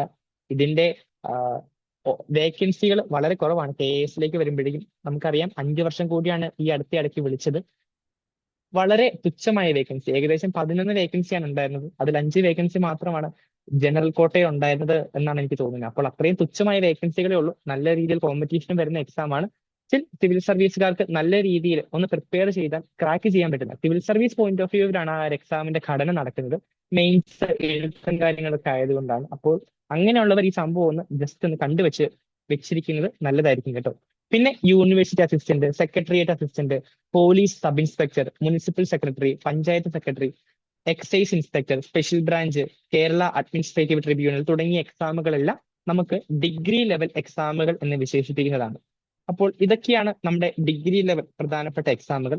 ഇതിനു പുറമെ നമ്മൾ എക്കണോമിക്സോ മാത്തമാറ്റിക്സോ കൊമേഴ്സോ ഒക്കെ മെയിൻ സബ്ജക്റ്റ് ആയിട്ട് എടുത്തിട്ടുണ്ടെങ്കിൽ അതിനു വേണ്ടിയിട്ട് പ്രത്യേക എക്സാമുകൾ വിളിക്കാറുണ്ട്. അത് നോട്ടിഫിക്കേഷൻ വരുമ്പോൾ നമുക്ക് പറയാം. ഇപ്പോൾ അതും കൂടെ പറയുവാണെങ്കിൽ നിങ്ങൾക്ക് മൊത്തത്തിൽ കുഴഞ്ഞു പോകുമായിരിക്കും. നമ്മൾ നേരത്തെ പറഞ്ഞ എക്സാമുകളൊക്കെ ഏത് സ്ട്രീം ഡിഗ്രി പഠിച്ചവർക്ക് എഴുതാൻ പറ്റുന്നതാണെങ്കിൽ സ്പെഷ്യലൈസ്ഡ് എക്സാമുകൾ ചില സ്പെഷ്യലൈസ്ഡ് ആയിട്ടുള്ള സബ്ജക്റ്റുകളും കോമ്പിനേഷൻസും ഒക്കെ പഠിച്ചവർക്ക് മാത്രമേ എഴുതാനായിട്ട് പറ്റത്തുള്ളൂ. അത് നമുക്ക് വരവേ പറയാം കേട്ടോ. ഇനി നമ്മൾ എന്താണ് നമ്മുടെ ജനറൽ PSC ബാച്ച് കൊണ്ട് ഉദ്ദേശിക്കുന്നത് എന്നാണ് പറയാനായിട്ട് പോകുന്നത്. നമ്മുടെ ടോപ്പിക്സിന്റെ ഏകദേശം 50 തൊട്ട് 80% പലപ്പോഴും 100% ടോപ്പിക്സും ഓവർലാപ്പ് ചെയ്യുന്നുണ്ട്. അതെങ്ങനെയെന്ന് കാണിച്ചു തരാം. അപ്പം ആദ്യം നിങ്ങൾ കാണുന്നത് അസിസ്റ്റന്റ് പ്രിസൺ ഓഫീസറുടെ ഒരു സിലബസ് ആണ്. സിലബസും അതിന്റെ മാർക്ക് ഡിസ്ട്രിബ്യൂഷനുമാണ്. അപ്പൊ നിങ്ങൾ നോക്കിക്കേ, ഈ ഒരു ടോപ്പിക്കിന്റെ ചരിത്രം 5, ഭൂമിശാസ്ത്രം 5, ധനതത്വശാസ്ത്രം, എക്കണോമിക്സ് ആണ് കേട്ടോ, ഇന്ത്യൻ ഭരണഘടന 8. ഈ പറയുന്ന അതേ സാധനം തന്നെയല്ലേ ഇങ്ങോട്ടേക്ക് വരുന്നത്. ഇത് APO ഒരു 10th ലെവൽ എക്സാം ആണെന്ന് ഞാൻ പറഞ്ഞു. LDC ഒരു 12th ലെവൽ എക്സാം ആണ്. അതിലേക്ക് വരുമ്പോഴേക്കും 5, 5. ഇതേ സെയിം പാറ്റേൺ തന്നെ ഇങ്ങോട്ടേക്കും പോകുന്നത്. കേരള ഭരണവും ഭരണ സംവിധാനവും ഇവിടെ 3 മാർക്കാണെങ്കിൽ ഇവിടെ 5 മാർക്ക്. പിന്നെ ജീവശാസ്ത്രവും പൊതുജനാരോഗ്യവും ഇവിടെയും സെയിം സാധനം. ഇവിടെ 6 മാർക്കിന് ചോദിക്കുന്നു എന്ന് മാത്രം. ചുരുക്കി പറഞ്ഞാൽ നമ്മുടെ ടോപ്പിക്സുകളെല്ലാം നല്ല രീതിയിൽ ഓവർലാപ്പ് ചെയ്ത് കിടക്കുവാണ്. ഇനി ഇത് +2 level exam, 10th level exam. ഇങ്ങോട്ടേക്ക് മാറിക്കഴിഞ്ഞാൽ നമുക്ക് ഡിഗ്രി ലെവൽ എക്സാം ഉണ്ട്. ഡിഗ്രി ലെവലിലേക്ക് വരുമ്പോഴേക്കും ഹിസ്റ്ററിക്ക് 10 മാർക്കാണ് വെയിറ്റേജ്, ജോഗ്രഫിക്ക് 5, എക്കണോമിക്സ് 5, സിവിക്സ് 5, ഇന്ത്യൻ ഭരണഘടനയ്ക്ക് 5. നേരത്തെ നിങ്ങൾ ഭരണഘടനയ്ക്ക് ഇവിടെ 5 കണ്ടായിരുന്നു, ഇവിടെ 8 കണ്ടായിരുന്നു. അങ്ങനെ നോക്കുവാണെങ്കിൽ സിലബസ് എല്ലാം ഓൾമോസ്റ്റ് സെയിം ആണ്. ആർട്ട്, ലിറ്ററേച്ചർ, കൾച്ചർ അത് ഇവിടെയുമുണ്ട്. കല, കായികം, സാഹിത്യം. അതുപോലെ ബേസിക്സ് ഓഫ് കമ്പ്യൂട്ടർ ഇവിടെ ഉണ്ടല്ലോ. ബേസിക്സ് ഓഫ് കമ്പ്യൂട്ടർ അടിസ്ഥാന വിവരങ്ങൾ കണ്ടോ. അപ്പോൾ ഈ ടോപ്പിക്കുകളെല്ലാം ഓവർലാപ്പ് ചെയ്ത് കിടക്കുകയാണ്. ഏറ്റവും ഇമ്പോർട്ടൻ്റ്ലി ജനറൽ ഇംഗ്ലീഷ്, അതുപോലെ മാത്സ്, പ്രാദേശിക ഭാഷകൾ, മലയാളം. ആ ടോപ്പിക്കാണ് ഏറ്റവും നല്ല രീതിയിൽ എല്ലാ PSC പരീക്ഷകൾക്കും ഓവർലാപ്പ് ചെയ്ത് കിടക്കുന്നത്. എന്ന് വെച്ചാൽ 100 മാർക്കുള്ള ഒരു PSC പരീക്ഷയുടെ 1/3, ഓൾമോസ്റ്റ് 1/3, 30 മാർക്ക് ഡിറ്റർമൈൻ ചെയ്യുന്നത് ഇതേ ഇംഗ്ലീഷ്, മാത്സ്, മലയാളമാണ്. അതുപോലെ ബാക്കി ടോപ്പിക്സും ഇതുപോലെ ഓവർലാപ്പ് ചെയ്ത് കിടക്കുവാണ്. ഹിസ്റ്ററി, ഇത് ഞാൻ ആദ്യം കാണിച്ചത്, ഈ കാണുന്നത് എന്റെ പോയിന്റർ കാണാം എന്നാണ് വിചാരിക്കുന്നത്. ഡിഗ്രി ഫിലിംസിന്റെ സിലബസ് ആണ് ഈ കാണുന്നത്. താഴേക്ക് വരുന്നത് ഡിഗ്രി മെയിൻസിന്റെ സിലബസ് ആണ്. ഡിഗ്രി മെയിൻസ് സെക്രട്ടേറിയറ്റ് അസിസ്റ്റന്റിന്റെ ഇക്കഴിഞ്ഞ സെക്രട്ടേറിയറ്റ് അസിസ്റ്റന്റിന്റെ സിലബസ് ആണ്. എക്സാക്ട്ലി ഈ 100 മാർക്കിനുള്ളതും നമ്മൾ കൃത്യമായിട്ട് നമ്മുടെ ബാച്ചിലൂടെ പഠിച്ചെടുക്കുന്ന അതേ കാര്യങ്ങൾ തന്നെയാണ്. ചുരുക്കി പറഞ്ഞു കഴിഞ്ഞാൽ നമ്മുടെ ബാച്ച് പഠിക്കുന്നതിലൂടെ നിങ്ങൾ ഏതെങ്കിലും ഒരു പ്രത്യേക എക്സാം ക്രാക്ക് ചെയ്യാനായിട്ടല്ല, പല എക്സാമുകളും ക്ലിയർ ചെയ്യാനുള്ള ഒരു നൈപുണ്യമാണ് നമ്മുടെ ബാച്ചിലൂടെ നിങ്ങൾ ഉണ്ടാക്കിയെടുക്കാനായിട്ട് പോകുന്നത്. അപ്പോൾ ഇതാണ് നമ്മൾ ആദ്യം പറഞ്ഞ കാര്യം. ഓൾമോസ്റ്റ് 50 to 80% അല്ല, ചില സമയങ്ങളിൽ 100% സിലബസും നമ്മൾ ഓവർലാപ്പ് ചെയ്തു പോകുന്നുണ്ട്. അപ്പോൾ ഏതായിരിക്കും ആ 20% എന്നുള്ള ചോദ്യം നിങ്ങൾക്ക് കിടക്കുന്നത്. ഇവിടെ നോക്കിക്കേ, നമ്മൾ ഗണിതം, സുപ്രധാന നിയമങ്ങൾ, ആനുകാലിക വിഷയങ്ങൾ, അല്ലെങ്കിൽ സ്പെഷ്യൽ ടോപ്പിക്സ് കണ്ടോ, ഈ സ്പെഷ്യൽ ടോപ്പിക്സ് ഇങ്ങനെയുള്ള സാധനങ്ങളൊക്കെയാണ് നമ്മൾ നമ്മുടെ സെഷനിൽ എടുക്കാതിരിക്കുന്നത്. അത് ഓരോ എക്സാമുകളെ ഡിപ്പെൻഡ് ചെയ്ത് നിങ്ങൾ നോക്കേണ്ട കാര്യമാണ്. ഇപ്പോൾ ഞാൻ പറഞ്ഞു, ഞാൻ സ്പെഷ്യൽ ടോപ്പിക്സ് അങ്ങനെ നോക്കുന്ന ആളെയല്ല, ഞാൻ ജനറൽ ടോപ്പിക്സിൽ നല്ല സ്ട്രോങ് ആണ്. അതുകൊണ്ട് തന്നെ കാണുന്ന എക്സാം എല്ലാം എനിക്ക് ക്ലിയർ ആക്കാനായിട്ട് പറ്റുന്നുണ്ട്. തലേദിവസം ഒരു മാരത്തൺ സെഷനും കൂടെ കണ്ടു കഴിഞ്ഞാൽ, സ്പെഷ്യൽ ടോപ്പിക്കിന്റെ ഒരു മാരത്തൺ സെഷനും കൂടെ കണ്ടു കഴിഞ്ഞാൽ എനിക്ക് ടോപ്പ് റാങ്കിലേക്ക് വരാനായിട്ട് പറ്റുന്നുണ്ട്. അപ്പോൾ ഈ ഒരു സ്ട്രാറ്റജി വെച്ച് കഴിഞ്ഞാൽ നിങ്ങൾക്ക് പല എക്സാമുകൾ, ഒരു എക്സാം അല്ല പല എക്സാമുകളും ക്രാക്ക് ചെയ്യാനായിട്ട് സാധിക്കും എന്നുള്ളതാണ് യാഥാർത്ഥ്യം. പിന്നെ it allows you to clear multiple exam. It provides a natural edge over one exam focused candidates. ഇപ്പം ഒരു എക്സാം മാത്രമായിട്ട് ഫോക്കസ് ചെയ്യുന്ന ഉദ്യോഗാർത്ഥികളെ സംബന്ധിച്ചിടത്തോളം, ഇപ്പോൾ CPO മാത്രം നോക്കുന്നവരുണ്ട്, എക്സൈസ് മാത്രം നോക്കുന്നവരുണ്ട്, അല്ലെങ്കിൽ LDC മാത്രം നോക്കുന്നവരുണ്ട്. അങ്ങനെ മാത്രം നോക്കുന്ന ആളുകൾ സ്പെഷ്യൽ ടോപ്പിക്കിനായിരിക്കും കൂടുതൽ പ്രാധാന്യം കൊടുക്കുക. അവര് GKയിലും നമ്മുടെ മാത്സിലും ഇംഗ്ലീഷിലും മലയാളത്തിലുമൊക്കെ നല്ല രീതിയിൽ വീക്ക് ആയിരിക്കും. അപ്പോൾ അവരെ അപേക്ഷിച്ച് നമുക്കൊരു മുൻതൂക്കം നമ്മൾ ജനറൽ PSCയിൽ കൂടുതൽ എഫോർട്ട് ഇട്ടാൽ, ഇൻവെസ്റ്റ് ചെയ്താൽ നമുക്ക് റിട്ടേൺ കിട്ടുന്നതാണ്. അതുകൊണ്ടാണ് നമ്മൾ ഒരു ജനറൽ PSC ബാച്ച് തുടങ്ങുന്നത്. ഇതുവരെ ഉള്ളതെല്ലാം ക്ലിയർ ആണോ? നിങ്ങൾക്ക് കേൾക്കാൻ പറ്റുന്നുണ്ടോ? നിങ്ങൾ ശ്രദ്ധിക്കുന്നുണ്ടോ? ആരെങ്കിലും ഒന്ന് കമന്റ് ചെയ്യാമോ?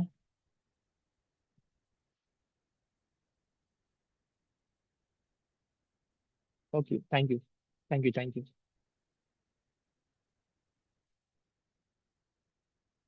യെസ്. PSCയുടെ റിക്രൂട്ട്മെന്റ് പ്രോസസ്സ് നിങ്ങൾക്ക് നല്ല രീതിയിൽ അറിയാമോ? അത് എക്സ്പ്ലെയിൻ ചെയ്യേണ്ട കാര്യമുണ്ടോ? നിങ്ങൾ ബിഗിനേഴ്സ് ആണ് കൂടുതൽ. ഇതുകൂടി ഒന്ന് കമന്റ് ചെയ്യാമോ? റിക്രൂട്ട്മെന്റ് പ്രോസസ്സ് 7 പേരെ ക്ലാസ്സിലുള്ളൂ. നിങ്ങൾക്ക് ധാരണയുണ്ടെങ്കിൽ നമുക്ക് ഇത് സ്കിപ്പ് ചെയ്തേക്കാം എന്ന് വിചാരിച്ചായിരുന്നു. Notification, prelims exam, short list എന്താണ്, മെയിൻ എക്സാം എന്താണ്, ഇതിനെപ്പറ്റി നിങ്ങൾക്ക് ധാരണയുണ്ടോ? പറയണമെങ്കിൽ നമ്മൾ പറയും കേട്ടോ, വളരെ ഡീറ്റെയിൽ ആയിട്ട് പറഞ്ഞു പോകാവുന്ന കാര്യമാണ്. എഴുതിയിട്ടുണ്ട്, പക്ഷെ പ്രൊസീജിയർ അറിയില്ല. ഓക്കെ, ഒരു കുഴപ്പമില്ല, നമുക്ക് പറയാം.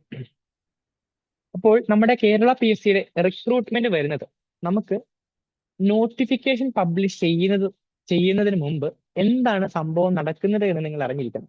അതായത് ഇപ്പോൾ ഒരു ഉദാഹരണത്തിന് ഞാൻ പറയുവാണ്, sub inspector of police police ഡിപ്പാർട്ട്മെന്റിന്റെ അണ്ടറിൽ വരുന്ന ഒരു ബോഡിയല്ലേ. അപ്പോൾ സബ് ഇൻസ്പെക്ടർ ഓഫ് പോലീസിൽ ഒരു 100 പേരുടെ ഷോർട്ടേജ് ഉണ്ട്. ഇപ്പൊ നമ്മുടെ കേരള പോലീസ് ഡിപ്പാർട്ട്മെന്റ് എന്ത് ചെയ്യും? 100 പേരുടെ ഷോർട്ടേജ് ഉണ്ട്, അവിടേക്ക് ആളുകളെ ഫില്ല് ചെയ്യണമെന്നും പറഞ്ഞ് നമ്മുടെ കേരള PSCക്ക് ഒരു ലെറ്റർ കൊടുക്കും. കേരള PSC ആ ലെറ്റർ നോക്കിയിട്ട് ഓക്കെ 100 പേരുടെ ഷോർട്ടേജ് ഉണ്ടല്ലേ, അങ്ങനെയെങ്കിൽ നമുക്ക് എക്സാം നടത്താം എന്നുള്ള രീതിയിലാണ് നോട്ടിഫിക്കേഷൻ ഗസറ്റിൽ പബ്ലിഷ് ചെയ്യുക. അങ്ങനെ നോട്ടിഫിക്കേഷൻ പബ്ലിഷ് ചെയ്യുമ്പോഴാണ് നമ്മുടെ പ്രൊഫൈലിൽ ഇതുപോലെ സബ് ഇൻസ്പെക്ടർ ഓഫ് പോലീസിന്റെ എക്സാം കേരള PSC വിളിച്ചിട്ടുണ്ട് എന്ന് നമുക്ക് മനസ്സിലാക്കാവുന്നത്. അവിടെ കൊടുത്തിരിക്കുന്ന വേക്കൻസികൾ 100 എണ്ണമാണ് എന്ന് നമുക്ക് മനസ്സിലാവുന്നത്, നമുക്ക് എക്സാമിന് അപ്പിയർ ചെയ്യാനായിട്ട് സാധിക്കുന്നത്. ഈ രീതിയിൽ ഒരു വർഷം ഏകദേശം 3 ലക്ഷത്തിനടുത്ത ആളുകളാണ് സബ് ഇൻസ്പെക്ടർ എക്സാമിന് വേണ്ടിയിട്ട് അപ്ലൈ ചെയ്യുന്നത്. അതിൽ ഏകദേശം 2.5 ലക്ഷത്തോളം ആളുകൾ പ്രിലിമിനറി എക്സാമിന് അപ്പിയർ ചെയ്യും. രണ്ടാമത്തെ സ്റ്റേജ് ആണ് പ്രിലിമിനറി എക്സാം.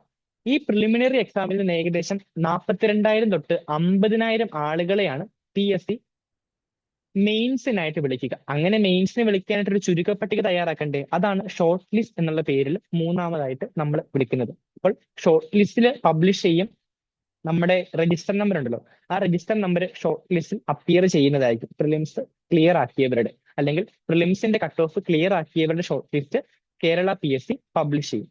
ഇങ്ങനെ 42,000 തൊട്ട് 50,000 പേരുണ്ടെന്ന് പറഞ്ഞല്ലോ, ഇത്രയും ആൾക്കാരായിരിക്കും മെയിൻസ് എക്സാം എഴുതാനായിട്ട് പോവുക. മെയിൻ എക്സാം എഴുതാനായിട്ട് ഏകദേശം 42 തൊട്ട് 50,000 ആളുകൾ വരെ പോകും. ഇങ്ങനെ ഈ 50,000 പേരിൽ നിന്ന് ഏകദേശം 300 പേരെ മാത്രമാണ് കേരള PSC ഫിസിക്കൽ ടെസ്റ്റിനായിട്ട് വിളിക്കുന്നത്. അങ്ങനെ ഫിസിക്കൽ ടെസ്റ്റിനെ വിളിക്കാനായിട്ട് വീണ്ടും ഒരു ഷോർട്ട് ലിസ്റ്റ് ഇടണ്ടേ? കാരണം ഈ ഉദ്യോഗാർത്ഥികൾ രജിസ്റ്റർ നമ്പർ എല്ലാം ഉൾപ്പെട്ട ഒരു ലിസ്റ്റ് പ്രസിദ്ധീകരിക്കേണ്ടതാണല്ലോ ഫിസിക്കലിന് പോകാനായിട്ട്. അങ്ങനെ വീണ്ടും ഒരു ഷോർട്ട് ലിസ്റ്റ് പ്രസിദ്ധീകരിക്കും. ഇനി എന്താണ് പ്രോബബിലിറ്റി ലിസ്റ്റ്? ഈ കായികപരമായിട്ടുള്ള എക്സാമുകൾ അല്ലാത്ത, ഇപ്പം LDC ആയിക്കോട്ടെ അല്ലെങ്കിൽ LGS ആയിക്കോട്ടെ, അങ്ങനെയുള്ള എക്സാമുകൾക്ക് ഇനി പ്രത്യേകിച്ച് വേറെ ഫിസിക്കലിൻ്റെതായിട്ടുള്ള ആവശ്യമൊന്നുമില്ല. അപ്പോൾ വരാൻ സാധ്യതയുള്ള മെയിൻ ലിസ്റ്റിന്റെ ഒരു പ്രോബബിലിറ്റി ലിസ്റ്റ് ഇത്തരത്തിലുള്ള ഡിപ്പാർട്ട്മെന്റുകൾ ഇത്തരത്തിലുള്ള ഡിപ്പാർട്ട്മെന്റുകൾക്ക് വേണ്ടിയിട്ട് കേരള PSC പുറത്തുവിടും. അപ്പൊ അങ്ങനെയുള്ളതാണ്, ഫിസിക്കൽ ഇല്ലാത്ത ഈവന്റുകൾക്കാണ് പ്രോബബിലിറ്റി ലിസ്റ്റ് ഇടുന്നത് എന്നുള്ള കാര്യം ഓർത്തു വെച്ചു. ഷോർട്ട് ലിസ്റ്റ് മിക്കവാറും മെയിൻസ് കഴിഞ്ഞിട്ട് ഫിസിക്കൽ ഉള്ളവർക്ക് വേണ്ടിയിട്ട് ഇട്ട് കൊടുക്കുന്നതാണ്. ഇതിനുശേഷം ഈ ഷോർട്ട് ലിസ്റ്റ് വന്നതിന് ശേഷം, അതായത് ഫിസിക്കലിന് വേണ്ടിയിട്ടുള്ള ഷോർട്ട് ലിസ്റ്റ് വന്നതിന് ശേഷം അത് പാസ്സായവരുടെ വീണ്ടും ഒരു ഷോർട്ട് ലിസ്റ്റിലും ഇന്റർവ്യൂവിനായിട്ട് ക്ഷണിക്കപ്പെടുന്നവരുടെ ഷോർട്ട് ലിസ്റ്റിലും ആ ഷോർട്ട് ലിസ്റ്റിലേക്ക് ഏകദേശം 200 പേരെ ആയിരിക്കും വിളിക്കുന്നത്. അതായത് നമ്മൾ പറഞ്ഞു തുടങ്ങിയത് 3 ലക്ഷത്തിൽ നിന്നാണ്. 3 ലക്ഷത്തിൽ നിന്ന് 2,50,000-ത്തിലെത്തി, 2,50,000-ൽ നിന്ന് 42,000 തൊട്ട് 50,000 പേരിലേക്ക് എത്തി, പിന്നീട് 300 പേരിലേക്ക് എത്തി, 300-ൽ നിന്ന് 200 പേര്. അതായത് ഏകദേശം 100 പേരൊക്കെ മിക്കവാറും എല്ലാ ഫിസിക്കലിലും ഫെയിൽ ആകാറുണ്ട്, അല്ലെങ്കിൽ പകുതി സാധാരണ ഫെയിൽ ആകാറുള്ളതാണ്. പോട്ടെ, 200 പേര് ഇന്റർവ്യൂവിനായിട്ട് വിളിക്കപ്പെടുകയാണ്. ഇന്റർവ്യൂ എന്നുള്ള വാക്കിനേക്കാൾ ആപ്റ്റായിട്ട് പേഴ്സണാലിറ്റി ടെസ്റ്റ് ആണ് ആപ്റ്റായിട്ടുള്ള വാക്ക് എന്നുള്ള കാര്യം ഓർത്തു വെച്ചോട്ടോ. പേഴ്സണാലിറ്റി ടെസ്റ്റ് എന്നാണ് ഇന്റർവ്യൂവിനെ പറയുന്നത്. അപ്പോൾ പേഴ്സണാലിറ്റി ടെസ്റ്റിനായിട്ട് ഏകദേശം 200 പേരെ വിളിക്കും. ഈ ഇന്റർവ്യൂവിന് പോകുന്നതിന് മുമ്പ്, നമ്മൾ അവിടെ അപ്പിയർ ചെയ്യുന്നതിന് മുമ്പ് നമ്മുടേതായ ഡീറ്റെയിൽസ് എല്ലാം, ഡാഫ് എന്ന് പറയുക, ഡീറ്റെയിൽഡ് അനാലിസിസ് ഫോം, അതിൽ നമ്മുടെ പേര്, നമ്മുടെ വീട്ടുകാരുടെ കാര്യങ്ങൾ, നമ്മുടെ ക്വാളിഫിക്കേഷൻസ്, നമ്മുടെ അച്ചീവ്മെന്റ്സ് തുടങ്ങിയ കാര്യങ്ങളെല്ലാം ഉണ്ടാവും. അതുകൂടാതെ നമ്മുടെ profile OTV, one time verification certificate ഉണ്ട്. അതും വെരിഫൈ ചെയ്തതിന് ശേഷമായിരിക്കും, ഈ ഇന്റർവ്യൂവിന് ശേഷം ഇതും കൂടി വെരിഫൈ ചെയ്തതിന് ശേഷമായിരിക്കും നമുക്ക് ഫൈനൽ റാങ്ക് ലിസ്റ്റ് വരിക.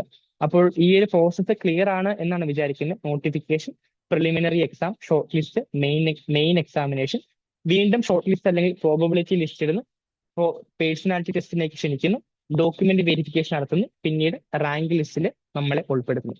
അങ്ങനെ നമ്മൾ വളരെ ആഹ്ലാദപൂർവ്വം ഒരു റാങ്ക് ലിസ്റ്റിൽ ഉൾപ്പെടുകയാണെങ്കിൽ നമുക്ക് ജോലി ഉണ്ടാവും, അല്ലെ? ജോലി കിട്ടും എന്നാണോ നിങ്ങൾ വിചാരിക്കുന്നത്? റാങ്ക് ലിസ്റ്റിൽ ഉൾപ്പെടുന്നവരെല്ലാം ജോലിക്ക് പ്രവേശിക്കുന്നുണ്ടോ? എന്തു പറയുന്നു നിങ്ങൾ? അതൊക്കെ കാണാറുണ്ടോ നോക്കട്ടെ. ഇല്ല, പ്രവേശിക്കാറില്ല. റാങ്ക് ലിസ്റ്റിൽ പ്രവേശിച്ചത് കൊണ്ട് നമ്മൾ കാണാറുണ്ട് 1ാം റാങ്ക് കിട്ടിയിട്ടും 3 വർഷമായിട്ട് ജോലി കിട്ടാത്ത ആൾക്കാരൊക്കെ ഉണ്ട്. പക്ഷെ അത് വളരെ കോമൺ ആണോ? അല്ല, അത് അത്ര കോമൺ ആയിട്ടുള്ള കാര്യമൊന്നുമല്ല. ബട്ട് സ്റ്റിൽ അങ്ങനെയും നടക്കുന്നുണ്ട്. അതുകൊണ്ടാണ് ഈ ഒരു സ്ലൈഡിൽ ഞാൻ ഉൾപ്പെടുത്തിയിരിക്കുന്നത്.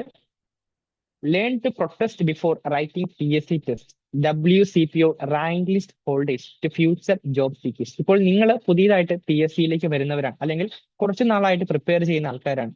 നിങ്ങൾ ആക്റ്റീവായിട്ട് ഇരിക്കണം എന്ന് ഞാൻ ആദ്യം പറഞ്ഞല്ലോ. അതിന്റെയൊക്കെ കാരണം ഇതാണ്. സാഹചര്യങ്ങൾ പ്രതികൂലമാണെങ്കിൽ നമുക്ക് തെരുവിൽ ഇറങ്ങേണ്ടി വരും. സർക്കാരിനെതിരായിട്ട്, സിസ്റ്റത്തിനെതിരായിട്ട് നമ്മൾ സംസാരിക്കേണ്ടി വരും. അതുകൊണ്ട് ഈ ഒരു രീതിയിൽ നിങ്ങൾ പാസീവായിട്ട് ഇരുന്ന് കഴിഞ്ഞാൽ അത്ര ശരിയാവില്ല. അതുകൊണ്ട് ആക്റ്റീവായിട്ട്, എപ്പോഴും ആക്റ്റീവായിട്ട് ഇരുന്നാൽ മാത്രമേ നമുക്ക് എന്തെങ്കിലും പ്രശ്നം വന്നാലും, നമ്മുടെ സഹപ്രവർത്തകർക്ക് എന്തെങ്കിലും പ്രശ്നം വന്നാലും നമുക്ക് ഊർജ്ജസ്വലമായിട്ട് സംസാരിക്കാനായിട്ടും അവർക്ക് എല്ലാവിധ സപ്പോർട്ട് കൊടുക്കാനായിട്ടും പറ്റുള്ളൂ. ഇത് WCPOയുടെ കാര്യം. ഇതല്ലാണ്ട് വേറെ കാര്യങ്ങളുണ്ട്. CPOയിലും ഇതുപോലെ തന്നെ അവസ്ഥ 2018-19 സമയങ്ങളിൽ ഉണ്ടായിട്ടുണ്ട്.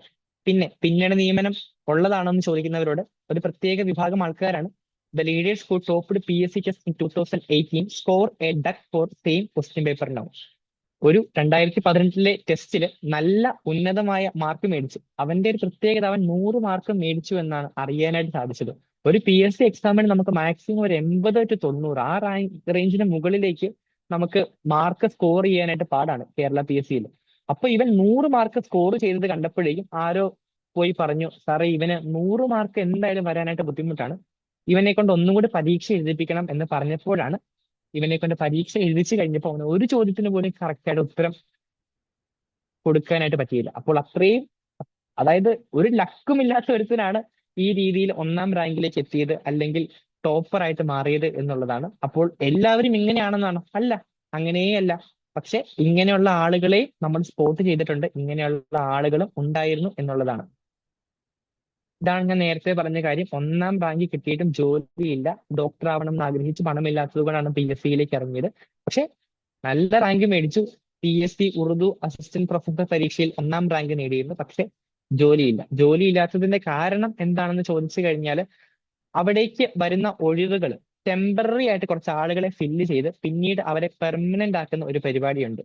അങ്ങനത്തെ പരിപാടി വഴിയായിട്ട് പല രാഷ്ട്രീയ നേതാക്കളുടെയും ബന്ധുക്കളെയും ഉറ്റവരെയും കയറ്റി ഈ PSC റാങ്ക് ലിസ്റ്റിലുള്ള ആൾക്കാരെ എടുക്കാൻ പറ്റാത്ത അവസ്ഥയിലേക്ക് വന്നത്. ഇപ്പോൾ ഇങ്ങനത്തെ സംഭവങ്ങൾ വളരെ കുറവാണ് കേട്ടോ. ബട്ട് സ്റ്റിൽ ഇങ്ങനെയുള്ള സംഭവങ്ങൾ കൂടുതലായിട്ടും ഈ പ്രൊഫസർ ജോലി അല്ലെങ്കിൽ ടീച്ചിങ് ഫീൽഡുമായിട്ട് ബന്ധപ്പെട്ടാണ് വരിക. പക്ഷെ ഇങ്ങോട്ടേക്ക് നമ്മുടെ CPO ആയിക്കോട്ടെ, എക്സൈസ് ആയിക്കോട്ടെ, LDC ആയിക്കോട്ടെ, LGS ആയിക്കോട്ടെ, ഇങ്ങനെയുള്ള എക്സാമുകളിലേക്ക് വരുമ്പോഴേക്ക് അത്തരത്തിലുള്ള ബുദ്ധിമുട്ട് വളരെ കുറവാണ് എന്നുള്ള കാര്യം ഓർത്തിരിക്കുക. ഇനി PSC റാങ്ക് ലിസ്റ്റിൽ ഉൾപ്പെട്ടവർക്ക് റാങ്കിന്റെ അടിസ്ഥാനത്തിലാണ് PSC ജോബ് ലെറ്റർ കിട്ടുന്നത് എന്ന് പറഞ്ഞാൽ ശരിയാണോ തെറ്റാണോ? നിങ്ങളൊന്ന് പറഞ്ഞു. നിങ്ങൾ കണ്ടത് വെച്ച് നിങ്ങൾ കേട്ടത് വെച്ച് PSC റാങ്ക് ലിസ്റ്റിൽ ഉൾപ്പെട്ടവർക്ക് അവരുടെ റാങ്കിന് അനുസരിച്ചാണ് ജോബ് ലെറ്റർ അല്ലെങ്കിൽ അഡ്വൈസ് മെമ്മോ കിട്ടുന്നത് എന്ന് പറഞ്ഞാൽ ശരിയാണോ? ആരുമില്ലേ ഇവിടെ ഇപ്പോ?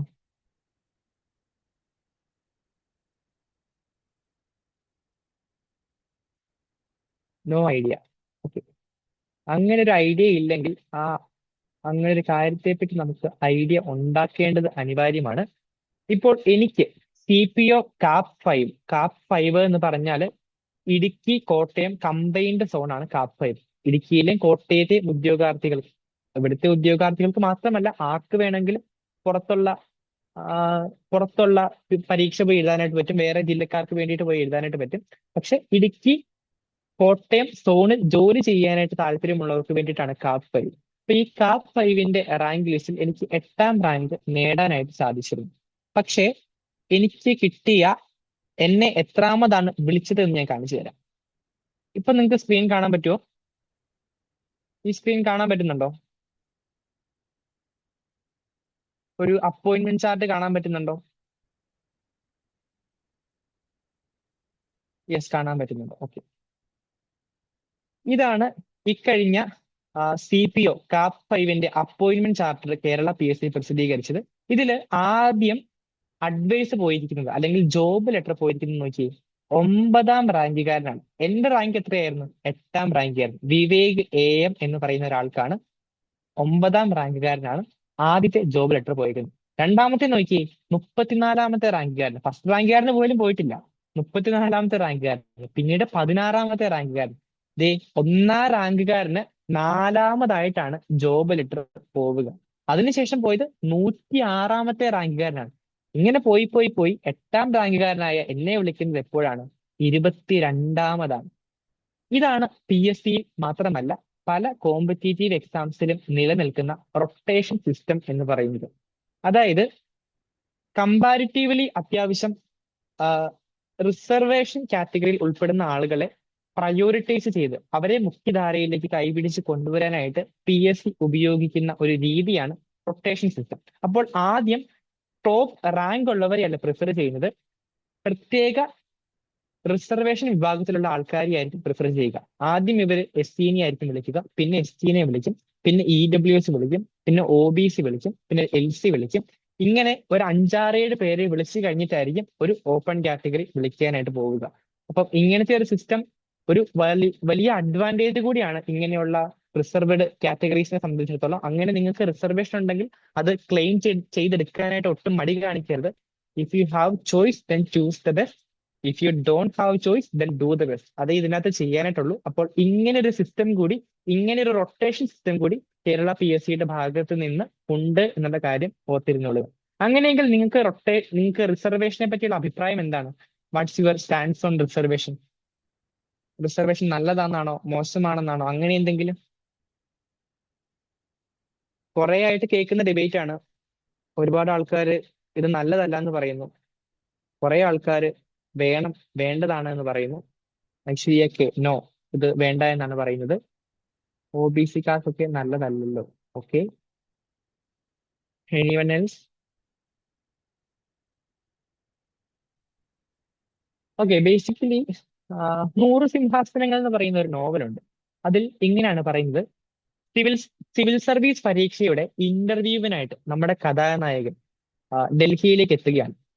ഡൽഹിയിൽ എത്തിക്കഴിഞ്ഞപ്പോൾ സിവിൽ സർവീസിന്റെ ഇന്റർവ്യൂ ബോർഡ് ഇദ്ദേഹത്തോട് ചോദിക്കുന്ന ഒരു ചോദ്യമുണ്ട്: മകനെ, ഒരു തുലാസിൽ നായാടിയെയും ഒരു തുലാസിൽ നീതിയെയും വെച്ചാൽ നീ ഏതാവും തിരഞ്ഞെടുക്കാനായിട്ട് പോവുക എന്നുള്ളതാണ് അദ്ദേഹത്തോട് ചോദിച്ച ചോദ്യം.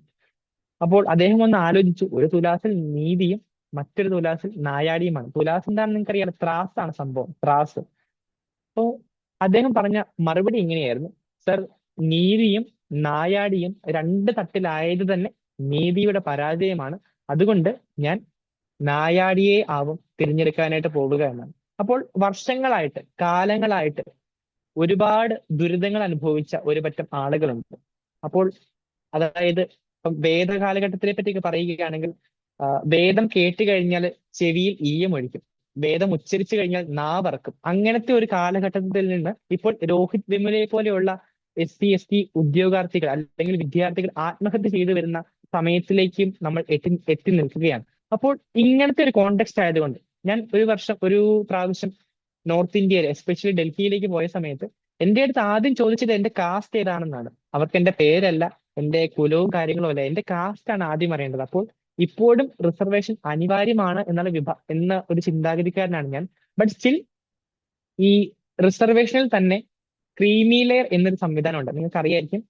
കൂടുതലായിട്ട് അത്യാവശ്യം സാമ്പത്തികമായിട്ട് മുന്നോക്കം നിൽക്കുന്ന, ഇപ്പോൾ IAS മക്കൾക്ക് വീണ്ടും റിസർവേഷൻ കൊടുക്കേണ്ട കാര്യമില്ലല്ലോ.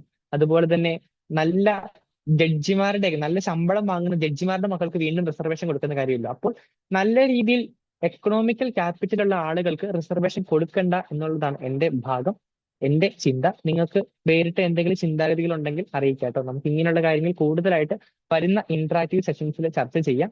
ഇപ്പോൾ സമയമില്ല. അപ്പോൾ എന്താണെങ്കിലും റിസർവേഷൻ നമ്മുടെ PSC എക്സാം നല്ല രീതിയിൽ വർക്ക് ചെയ്യുന്നുണ്ട്.